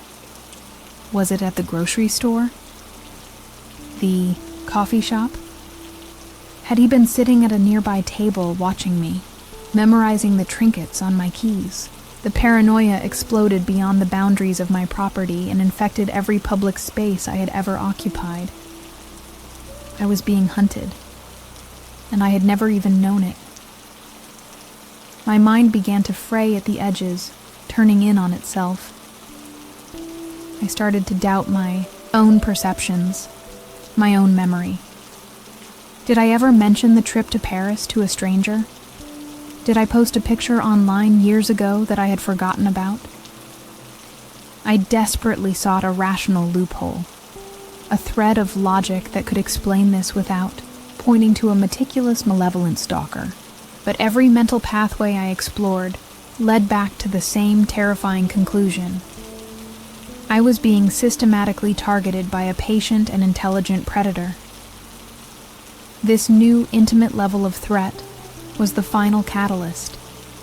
The strange objects, and moved, bins were one thing. This was another. The implication of a physical breach of my home, whether real or threatened, was something I could no longer internalize. The risk of remaining silent, of continuing to endure this alone, suddenly felt infinitely greater than the risk of being misunderstood or dismissed. My terror had finally outweighed my fear of looking insane. I had to tell someone. I had to go to the police. My resolve hardened into a plan. This time I would be prepared. I wouldn't go in with just a frantic story. I would go in with evidence. I spent the afternoon gathering my strange, sad collection of items. I carefully arranged the 3 Ziploc bags containing the broken soldier, the torn photograph, and the white glove inside a small shoebox. This pathetic assortment of trash was my testament, the only tangible proof of the nightmare I'd been living for the past several weeks. Next, I handled the video file. I transferred the horrifying recording from my phone to a brand new USB drive, labeling it with the date and time of the incident. The act of creating this small, physical copy of the digital horror felt significant, as if I were containing the poison in a bottle. I rehearsed what I would say, trying to strip the emotion from my voice, aiming for a tone that was calm, factual, and credible. The voice of a reliable witness, not a hysterical victim. Even with my box of evidence and my prepared speech, I was deeply afraid of the coming interaction. I could already picture the look on the officer's face, a mixture of mild concern and deep-seated skepticism. I could hear the patronizing questions, the gentle suggestions that it was probably just kids, or a misunderstanding. The fear of being officially labeled as unstable was a cold knot in my stomach. It was the fear of having my reality denied by the very people who were supposed to protect it. I briefly considered calling my sister, who lived 3 states away, or my best friend Jessica.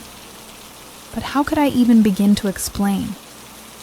The story was too convoluted, too bizarre. It would sound like the plot of a movie, not something that happens to a data analyst on a quiet suburban street. The weight of it felt too heavy to place on them, over the phone. I decided the official route had to come first. The police were my only hope for any real intervention. The chapter ended with me sitting in my car in the parking lot of the Sycamore Creek Police Department. The shoebox of evidence sat on the passenger seat, a silent, pathetic testament to my ordeal. The station was a low brick building that looked mundane, almost boring, a world away from the surreal terror that had consumed my life. My hand rested on the door handle for a long time. I took one deep, shaky breath, about to take the step that would either begin my salvation or seal my isolation forever. The automatic glass doors of the police station slid open with a soft whoosh, admitting me into a world that was aggressively, painfully normal. The air smelled of stale coffee, cleaning supplies, and bureaucracy. Fluorescent lights hummed overhead, casting a flat, unflattering glow on the scuffed linoleum floors and the bored-looking officer sitting behind a thick pane of protective glass. My heart was pounding with a primal animal fear. But this place was the domain of logic and procedure, and I felt my terror begin to feel outlandish and out of place. I approached the desk, the shoebox of evidence clutched to my chest like a shield. My voice, when I spoke, was a thin, reedy thing I barely recognized. "I need to report a stalker," I said, the words feeling both immensely important and utterly ridiculous. The officer, a man with a thick mustache and tired eyes, regarded me with a practiced patience. He pressed a button, a buzzer sounded, and he gestured for me to enter a side door, his expression giving away nothing. I was just another file to be processed. They led me to a small, windowless interview room, furnished with a gray metal table and 3 uncomfortable-looking plastic chairs. The sterility of the room gave me a brief, flickering sense of false hope. This was an official space, a place where facts were gathered and things were taken seriously. An older, more senior-looking man with a weary posture introduced himself as Detective Evans, while the officer from the front desk, Miller, sat beside him, ready to take notes. The weight of their combined attention felt immense. I started my story from the beginning, forcing myself to stick to a clear chronological order. I spoke about the bins, the initial annoyance turning to unease, then to fear.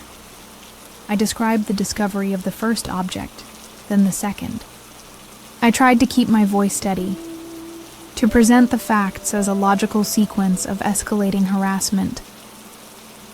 But I could see it in their eyes, a subtle glance exchanged between them, a slight shift in posture. It was the look of men who had already categorized me, who were listening not to understand, but to manage. Then came the moment to present my evidence. With trembling hands, I placed the shoebox on the table and removed the 3 Ziploc bags. Under the harsh, sterile lights of the interview room, my collection of horrors looked utterly pathetic. The broken soldier, the torn piece of a photograph, the pristine white glove. They had lost their power, their sinister symbolism stripped away. They just looked like what they were, pieces of random, discarded trash. My carefully constructed case felt like it was dissolving into absurdity right before my eyes.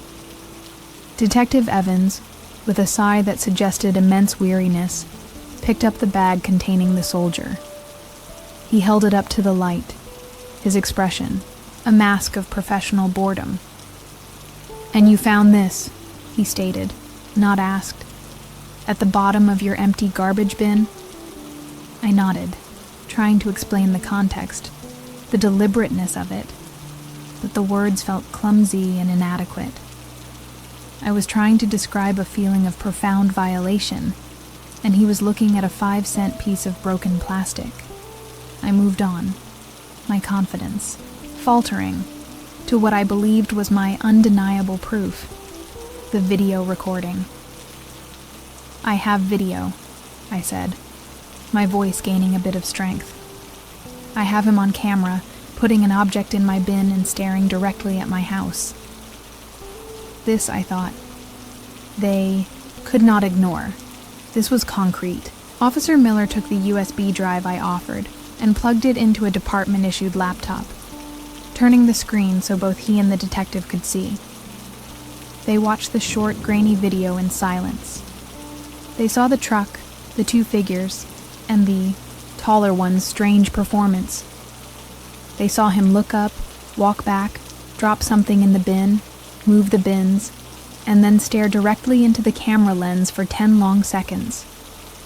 When the clip ended, the silence in the room stretched for a moment. Then Detective Evans turned to me, his face impassive. "Okay," he said slowly.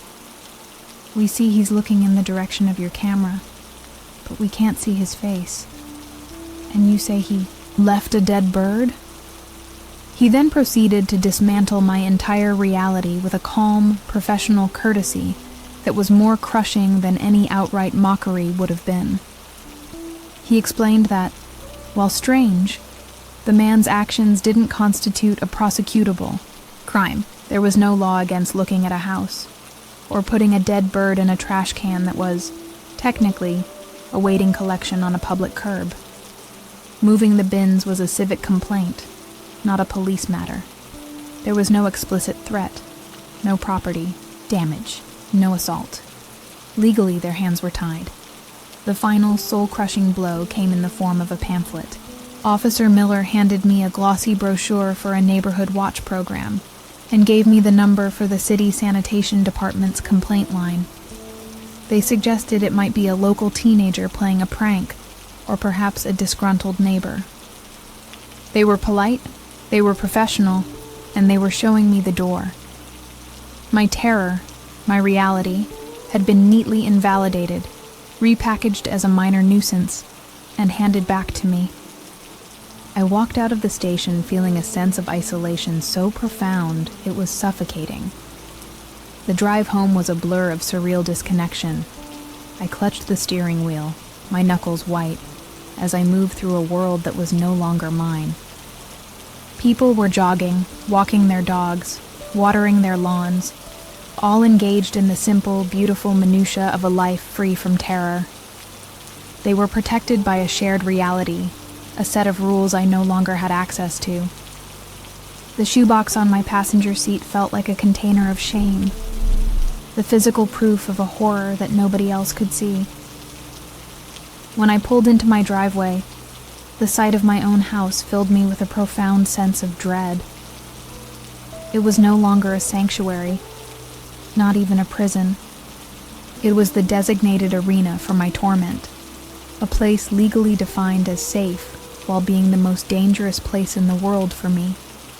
The small, dark lens of the security camera I had installed with such hope now seemed to be mocking me, a faithful recorder of crimes that were not, in fact, crimes at all. I slumped onto my sofa, the crushing weight of my failure settling over me.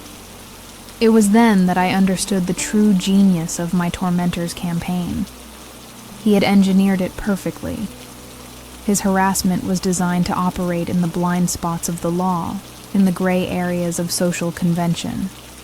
His actions were calibrated to be maximally terrifying to his target, while remaining deniably bizarre to any outside observer. He wasn't just some violent creep. He was an artist of psychological warfare, and his medium was my life. A bleak, hopeless anger began to burn through my despair. I was furious with the detectives for their utter lack of imagination, for their inability to see past the letter of the law to the terrifying spirit of the acts. I was angry with a system that required a clear physical wound before it could recognize an attack. But most of all, I was angry with myself for my naive belief that a box of trash and a grainy video could possibly convey the depth of the insidious horror I was living through. The feeling of isolation was now absolute. I had no one.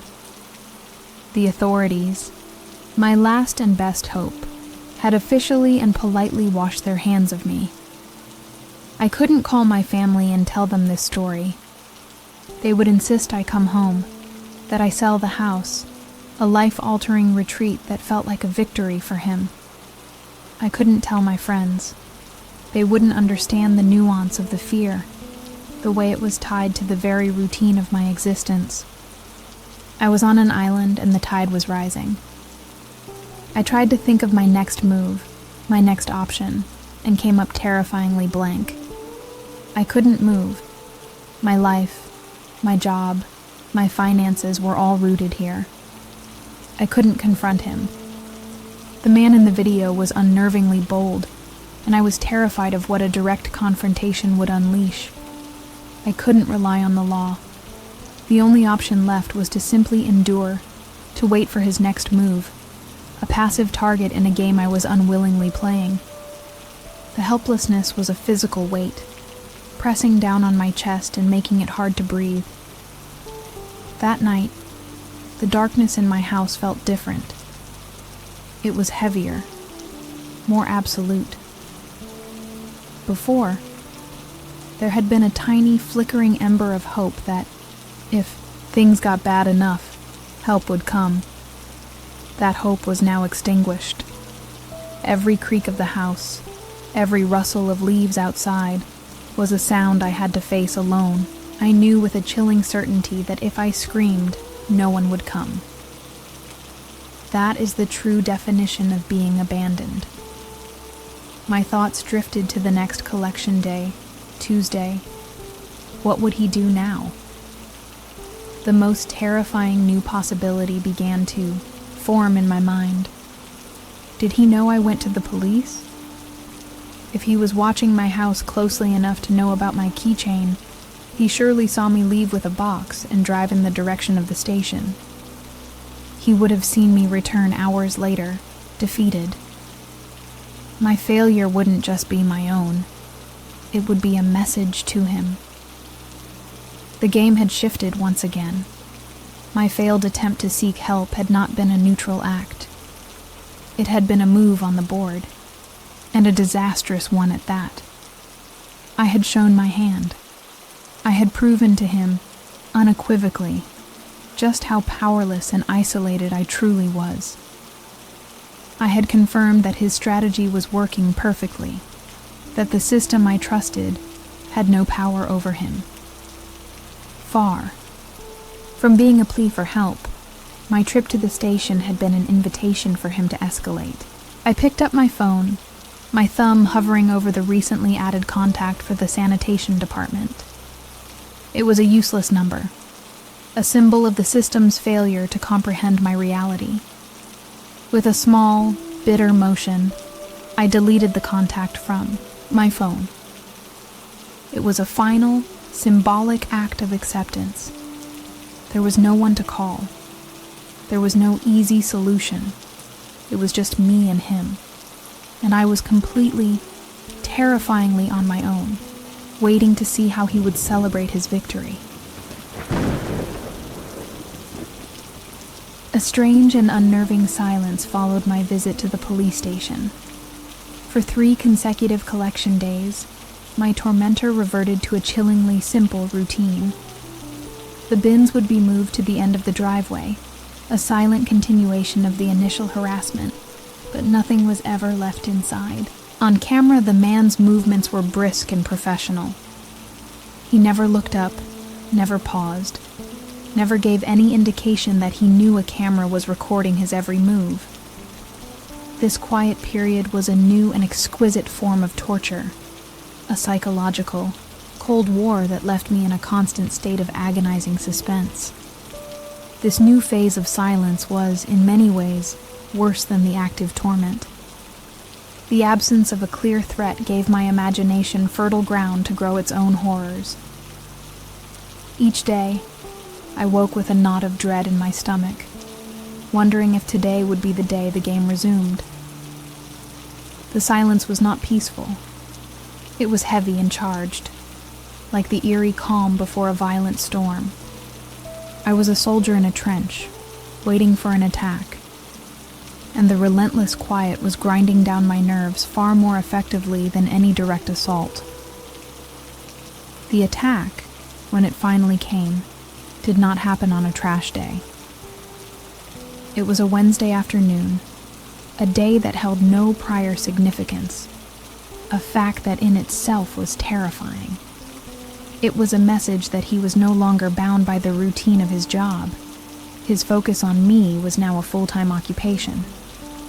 The first signal was a simple, innocuous notification on my phone from a package delivery app.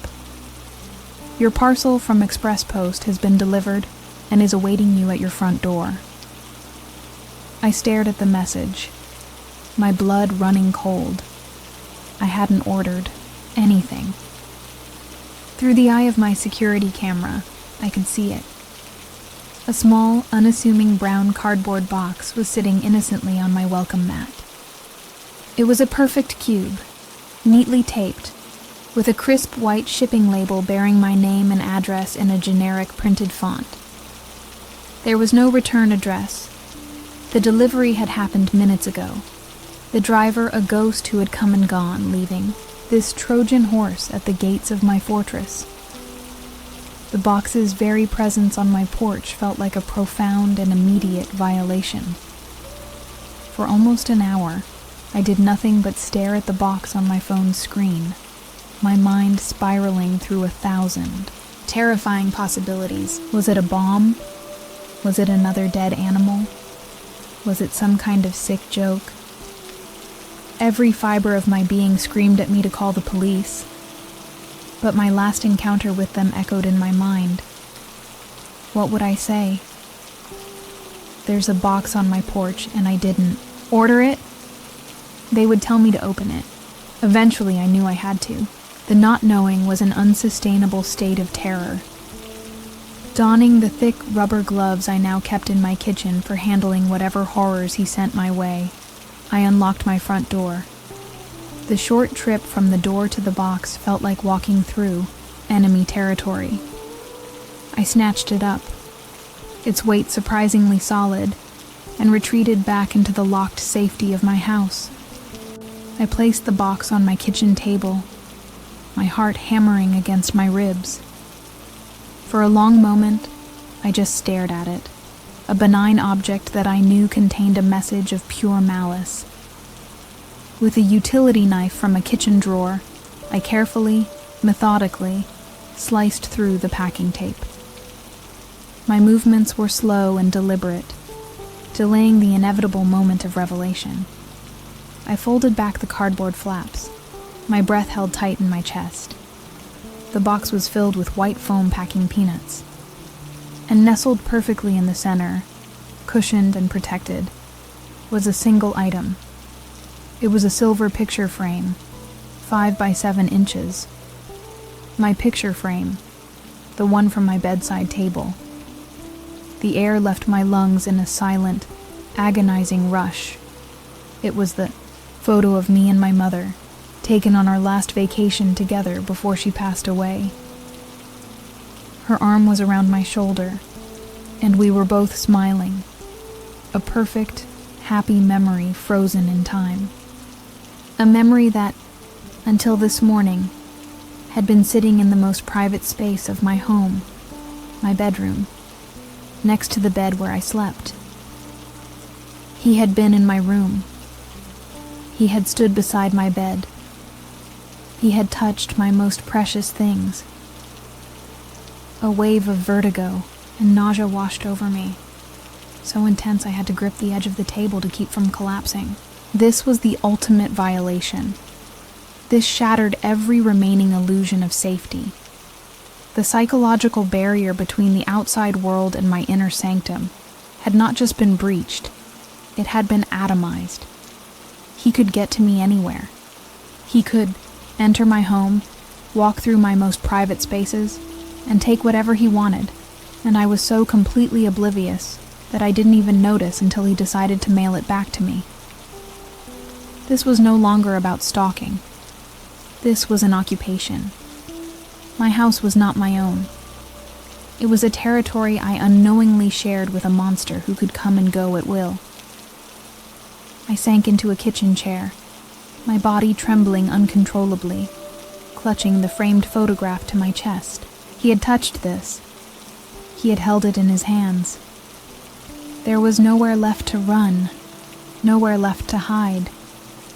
My home was a stage, and he had just proven he could walk onto it whenever he pleased. The game had reached its terrifying apex. My mind struggled to to comprehend the sheer audacity of the act. He had been in my bedroom. The thought was a relentless, percussive blow against my sanity.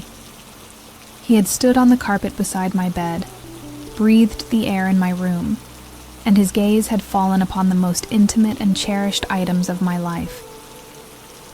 The house was no longer a contaminated space. It was an occupied one.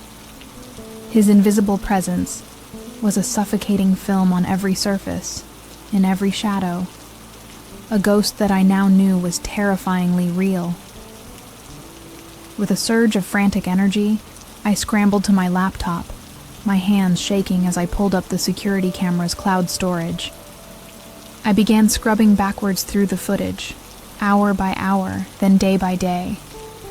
I was looking for a ghost, a flicker of movement, a window being slid open, a shadow where there shouldn't be one.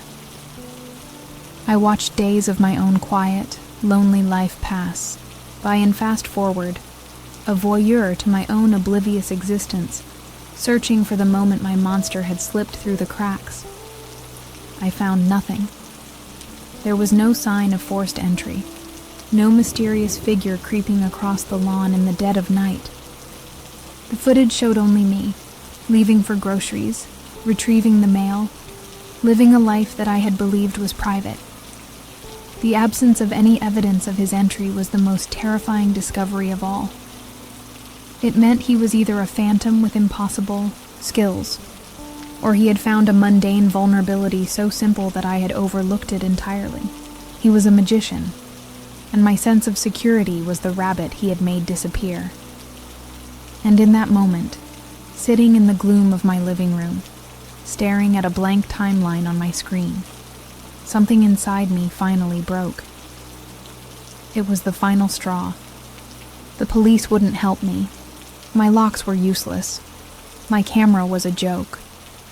I had been systematically stripped of every layer of defense, every illusion of control. The psychological game was over. He had won. He had pushed me past the point of fear and into a chasm of absolute hopeless despair. I felt a terrifying emptiness open up inside me, but in the deepest, darkest pit of that despair, a different feeling began to smolder. It was a tiny, hot spark of something I hadn't felt in months. Rage. It was a pure, clarifying, white-hot fury.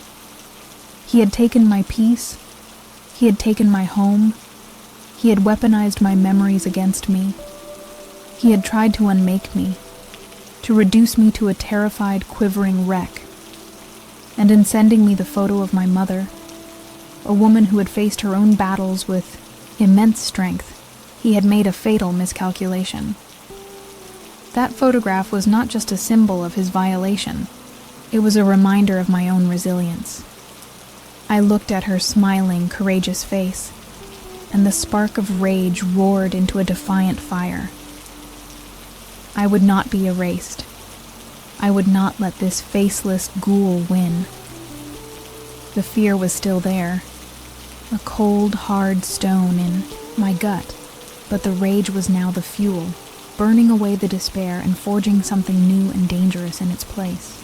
My mind began to shift, the gears grinding as I moved from victim to something else entirely. I finally understood. Playing by the rules, his or society's, was a guaranteed loss. Defense was a futile strategy against an enemy who could walk through my walls. The only way to win this game was to stop playing it. The only way to get my life back was to take it. The only way out was through a direct, head-on confrontation. The thought was terrifying, but it was also liberating. It was a plan. It was a purpose. A cold, sharp clarity settled over me.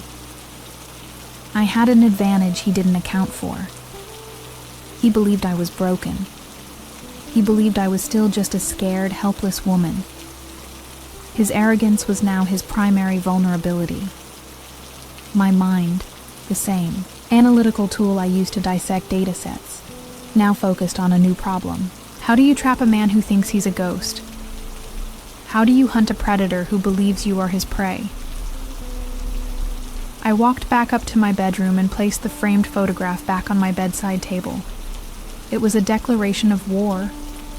It was an act of reclaiming my territory. This was my home.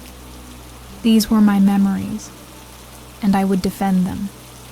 I was no longer fortifying my house against an intruder. I was preparing a battlefield. The fear was my companion, but it no longer held the leash. Rage was in control now. That evening, I sat in the dark and watched the live feed from my camera, but my perspective had fundamentally changed. I was no longer a terrified audience member waiting for the next horror. I was a strategist, a hunter, a predator in my own right. I was studying his work, his patterns, his methods, not to anticipate his next move against me, but to plan my move against him. The prey was done cowering. The hunt was about to begin. The days following my decision were filled with a crystalline, cold focus I hadn't felt in my entire life. The suffocating blanket of fear was still there, but it was now a tool, a whetstone against which I sharpened my resolve. I poured all of my training, my entire career's worth of analytical thinking, into a single terrifying project: the deconstruction of my tormentor. I was no longer his subject of study. He was now mine. My home was a laboratory, and he was the specimen I was about to put under a microscope. My first phase was purely observational. I needed hard data, not just emotional reactions. For the next week, spanning both a Friday and a Tuesday collection, I became a dedicated chronologist of terror. I didn't just watch the camera feed, I timed it. I noted the exact second the truck entered the frame and the second it left. I measured the duration he was away from the vehicle, the efficiency of his movements, the rhythm of his work. I was building a timeline, searching for a weakness in his pattern, and on the second observation, I found one. As my tormentor moved, my Bins, his partner, who I had always assumed simply waited in the cab, got out and walked 2 houses down to retrieve the bins from the end of a long shared driveway. For approximately 45 seconds, my tormentor was effectively alone on my property, his back to the street, his partner out of sight. It was a small window, but it was a window. At that same moment, the partner passed under a streetlight, and I saw his face clearly for the first time. He was an old man, weary and weathered, his movements slow and methodical. He looked completely oblivious. This was a revelation that changed the entire equation. My enemy was not a coordinated unit. He was a lone actor, operating under the nose of an unwitting accomplice. The partner was not a threat. He was a liability to my tormentor. On that same pass, I zoomed in on the side of the truck. The logo, previously just a blur, was now legible. Mid-Valley Sanitation, it read, with a truck number 074 stenciled below it. It was the first piece of real, tangible information I had ever gleaned, a connection to the world outside my nightmare. With this new data, a plan began to form, a desperate and wildly dangerous gambit. It could not be a simple physical fight. He was larger and stronger, and a direct confrontation in the open was a fight I would lose. The trap had to be on my terms, in my arena. It had to be a surprise, an ambush that leveraged his own arrogance, and my intimate knowledge of the terrain. My house would be the board, and I would finally dictate the placement of the pieces. The next day, I went shopping, but not for groceries. I moved through the aisles of the local hardware store with a specific list and a grim purpose. I bought a pack of heavy-duty industrial-strength zip ties, the kind used for securing large cables. I bought a can of concentrated wasp and hornet spray, advertised to shoot a targeted stream up to 20 feet. And I bought a heavy, solid brass slide bolt, the kind used to secure barn doors, along with a set of long screws. My weapons were mundane, but I hoped they would be effective. The core of the plan was a radical deviation from our established routine. On the next collection day, I would not place the bins at the curb. I would leave them at the very top of my driveway, parked directly in front of the main garage door. This would be an irresistible puzzle for him, a change in the game he would feel compelled to investigate. It would force him to walk the full length of the driveway, bringing him deep into my territory, away from the street and his partner's view. And I would be waiting, not in the house, but inside the garage itself. The large automatic garage door would be closed and locked. The interior door that led from the garage into my kitchen would be unlocked and propped open just a crack, allowing me a silent escape route. I would watch his approach on my phone, using the Wi-Fi signal that reached into the garage. My goal was simple and terrifying: to ambush him, disorient him with the chemical spray, and restrain him before he even knew what was happening. I was keenly, terrifyingly aware of the risks. They were monumental. What if his partner came looking for him? What if the wasp spray only made him angrier? What if he was armed? What if he simply overpowered me? My analytical mind churned through 1,000 disastrous scenarios, each one ending in my own demise. But every time, I came back to the same conclusion. There was no other way. Passivity was a slower, but no less certain, death of the soul. This was the only path back to a life I could call my own. On Monday night, my preparations were complete. The new slide bolt was firmly secured on the inside of the garage to kitchen door. The wasp spray and zip ties were on a small shelf next to it. The garbage bins, one filled with a token amount of trash, sat waiting at the top of the driveway. The house was dark and silent. I sat in my living room, watching the live feed of my own front yard. No longer a spectator, no longer a victim. I was a hunter, and my prey's scheduled arrival was just a few hours away. Sleep was not an option. The hours between midnight and 4 a.m. passed in a state of hyper-aware, meditative calm. My fear had been compressed into a solid, cold core in my stomach, but my mind was sharp, my senses clear. All the frantic, chaotic energy of the past few months had distilled into this single point, this one night. I was a creature of pure purpose.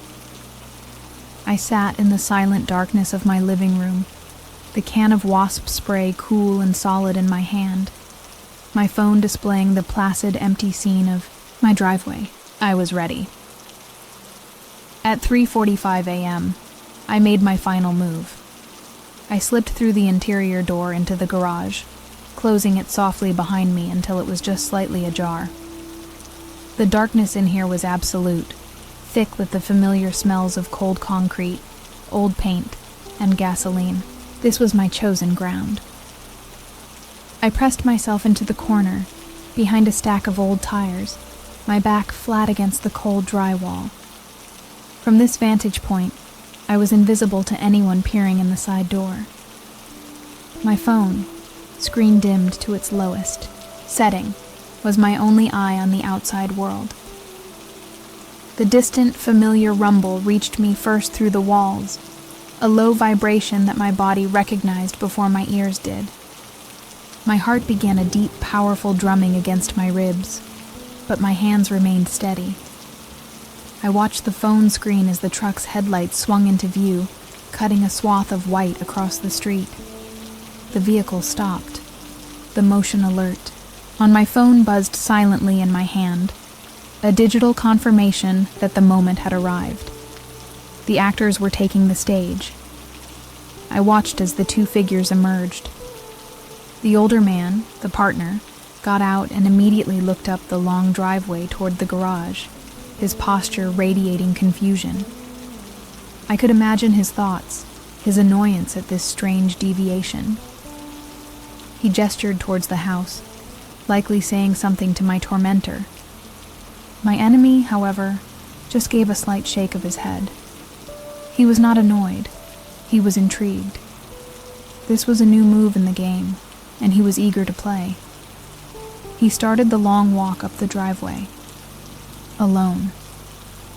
Just as I had predicted, his partner turned and shuffled off to the neighboring property, leaving my tormentor to solve this new puzzle by himself.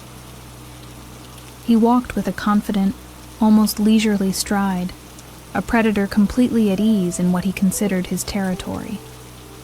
The camera angle showed him from behind, a tall, broad-shouldered figure growing larger as he approached, walking steadily into the trap I had laid for him. He reached the top of the driveway and stood for a moment before the garage door, his head tilted as if admiring the placement of the bins. I could almost feel his smirk, his enjoyment of this new, bold move on my part. He probably thought I was trying to send him a message, to barricade myself in. He had no idea the barricade was meant for him. He reached out and casually lifted the lid of one of the bins, peering inside, perhaps expecting a note. Then he did something that made the cold core of fear in my stomach clench tighter. He reached out and tried the handle of the main garage door, pulling it upwards once, then twice. It was locked, secured from the inside. The sheer, brazen audacity of it sent a fresh wave of rage through me. He was testing my doors. He was actively looking for a way in. This wasn't just about my trash anymore. It had never been. His curiosity, his arrogance, was now fully piqued. After finding the main door secured, he scanned the front of the garage. His gaze settled on the small side access door, the one contractors use, the one that led into the yard. Just as I had gambled he would, he walked over to it.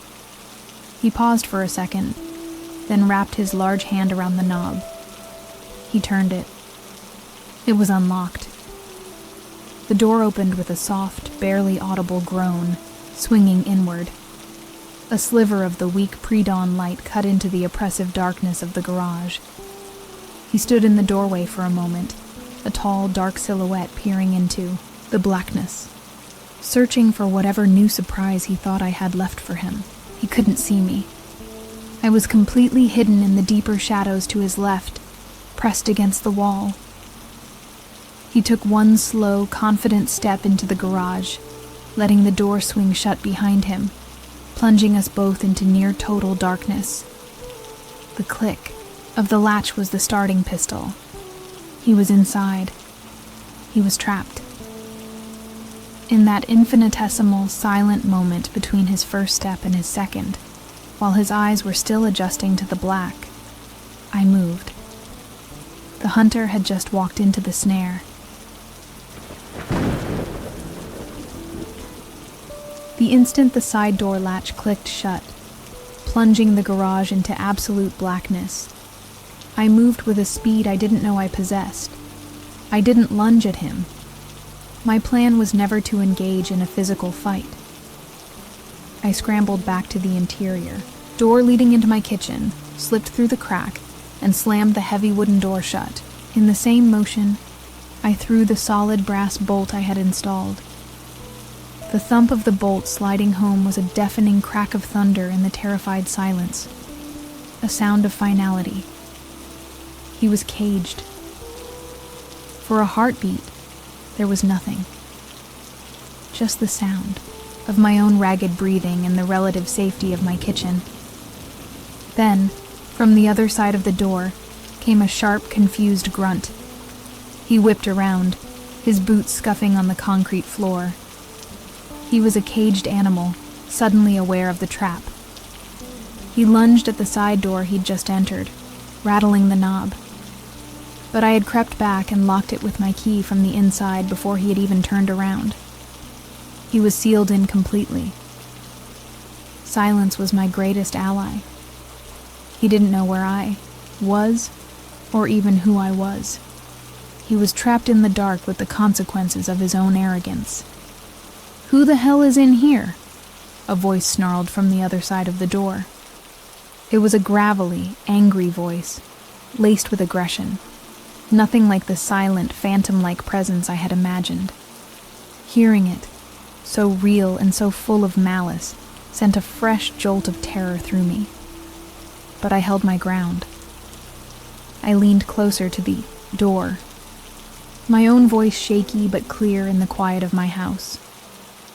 "I know who you are," I said, the words tasting like power. "I know you work for Mid-Valley Sanitation, truck 074. I let the information hang in the air, a declaration that he was no longer an anonymous ghost. I had a piece of him, a thread that connected him to the real world, and I was pulling on it. His response was not fear. It was pure, explosive rage. A heavy thud slammed against the door as he threw his full body weight against it. The entire frame shuddered. "You bitch!" he screamed, his voice muffled but vibrating through the wood.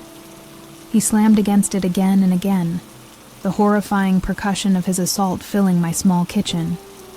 He was no longer a predator playing a game. He was a cornered animal trying to break free, and his violence was terrifyingly real. He roared, in frustration as he realized the door and the new bolt were too strong. His threats dissolved into a stream of vile, hateful promises of what he would do to me when he got out. It was the stuff of nightmares, raw and brutal, confirming the darkest parts of my imagination. This was the true face of the man who had been leaving me his little gifts. As he raged, I initiated the next phase of my plan. I reached over to the light switch next to the door. With a flick of my finger, I turned on the overhead garage lights. The sudden, sterile flood of fluorescent light must have been blinding.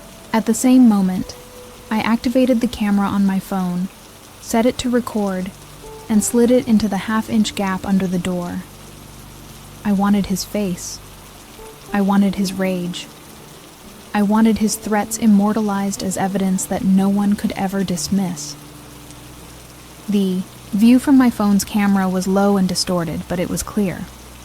In the center of my garage, blinking against the sudden light, was not a monster. He was just a man, maybe 40, with thinning brown hair, a pasty complexion, and a cruel, twisted mouth that was still spewing curses. The sheer, banal ordinariness of him was the most shocking revelation of all. He was no phantom. He was just a pathetic, hateful man who got his power from terrorizing women in the dark. He saw the dark rectangle of my phone's lens peeking under the door and let out another roar, lunging forward and kicking at it. I yanked the phone back just in time. Now he was truly trapped, locked in a brightly lit box, his face and his rage being recorded. He started pacing the garage frantically, his eyes darting around, looking for any other escape route. He pulled at the main garage door, but it was locked. He looked at the small, high windows, but they were unreachable. The power dynamic had been completely, beautifully, terrifyingly inverted. From the street, a new sound cut through the morning's quiet, the sharp, impatient honk of the garbage truck's horn. His partner was getting worried. The sound propelled my captive into a new frenzy. He grabbed a metal garden rake from the wall, and with a guttural scream of pure rage, he began smashing it against the small window set in the top panel of the garage door. The fiberglass cracked. I knew I had to end this now. Taking a deep breath, I yelled through the door, "I've already called the police. They're on their way." It was a complete lie, but I prayed it was a convincing one. My lie, my desperate bluff, landed with the impact of a physical blow. The word police, combined with the insistent, panicked honking from the street, shattered his rage. It was replaced by a raw, animal panic. He froze for a second, his wild eyes darting around the garage, no longer looking for a weapon, but for an exit. He was no longer a predator. He was just a criminal, terrified of being caught. His time was up, and he knew it. He abandoned his attack on the small window. His eyes scanned the ceiling and found what he was looking for. The red, emergency release cord hanging from the automatic garage door opener's track. It was his last, desperate option. With a grunt, he leaped up, grabbed the red handle, and yanked it hard. A sharp clack echoed in the garage as the trolley disconnected from the chain drive. The door was now free. He scrambled to the bottom of the heavy, multi-paneled door and began to heave it upwards with adrenaline-fueled strength. It was not designed for manual operation, and it fought him, groaning and scraping loudly on its tracks. From my vantage point in the kitchen, I could only watch on my phone's screen as a sliver of gray pre-dawn light appeared at the bottom of the screen and grew larger. I was powerless to stop his escape. The cage was breaking open. He lifted the door just high enough to create a gap, and without a moment's hesitation, he scrambled underneath it like an animal escaping a trap. He emerged into the driveway, exposed and disheveled in the weak morning light. He didn't look back. He didn't glance towards the kitchen window or the camera. His only instinct was to flee. He sprinted down the length of my driveway, his heavy work boots pounding on the concrete. The older man, his partner, was standing by the truck's cab, his face a perfect portrait of bewilderment and alarm. My tormentor didn't stop to explain. He just shouted something guttural and angry, a lie about an enraged homeowner or a vicious dog, and leaped into the passenger seat of the truck. Before the door was even fully closed, the vehicle lurched away from the curb with a screech of tortured tires and sped off into the darkness, leaving a profound and deafening silence in its wake. I was left alone in my kitchen, my entire body trembling with the violent aftershocks of adrenaline. It was over. He was gone. I slowly unlocked the kitchen door and stepped into the garage. The main door was still halfway open, letting in the cold morning air. The small window was spiderwebbed with cracks. A garden rake lay discarded on the floor. The scene was one of quiet, contained chaos, the tangible aftermath of a battle that had been fought entirely in the shadows of my life. In the days that followed, I tried to find closure. I called Mid-Valley Sanitation, and after being transferred through 3 different managers, I explained the situation and sent them the video evidence. They were apologetic and assured me the employee had been summarily fired, but they refused to release his name, citing privacy regulations. I sent the new footage to Detective Evans. He replied with a short email saying they would look into the matter, but I never heard from him again. Life on the surface returned to a strange semblance of normal. A new sanitation crew, a pair of friendly young men, now serviced my route. They always waved if they saw me and left my bins neatly on the curb every single time. The mail was just mail. The silence in my house was just silence. But the peace I had once known was gone forever. A casualty of the long, terrifying campaign waged against me. I had survived, but I was not the same. The scars were invisible, but they were deep. I never felt truly safe again. I bought 2 more cameras for the back of the house. I added new locks to all the windows.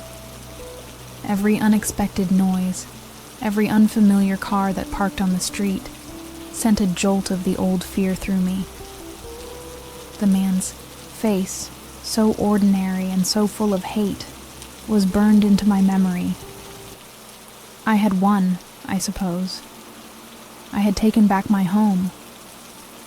But the victory felt hollow, because I knew he was still out there, a free man, a monster in disguise. Months have passed. I'm still here, in this house. The seasons are changing, and the memory of the terror is beginning to fade, like a photograph left in the sun. But sometimes, in the dead of night, I'll hear a large truck rumbling down a nearby street at an unusual hour. It's probably just a delivery truck, or a construction vehicle. It's probably nothing. But the sound always makes my heart pound, and I always get up, my hands cold, to check the monitors, forever watching the darkness, haunted by the chilling realization that my monster is gone, but the fear he created is now a permanent part of me.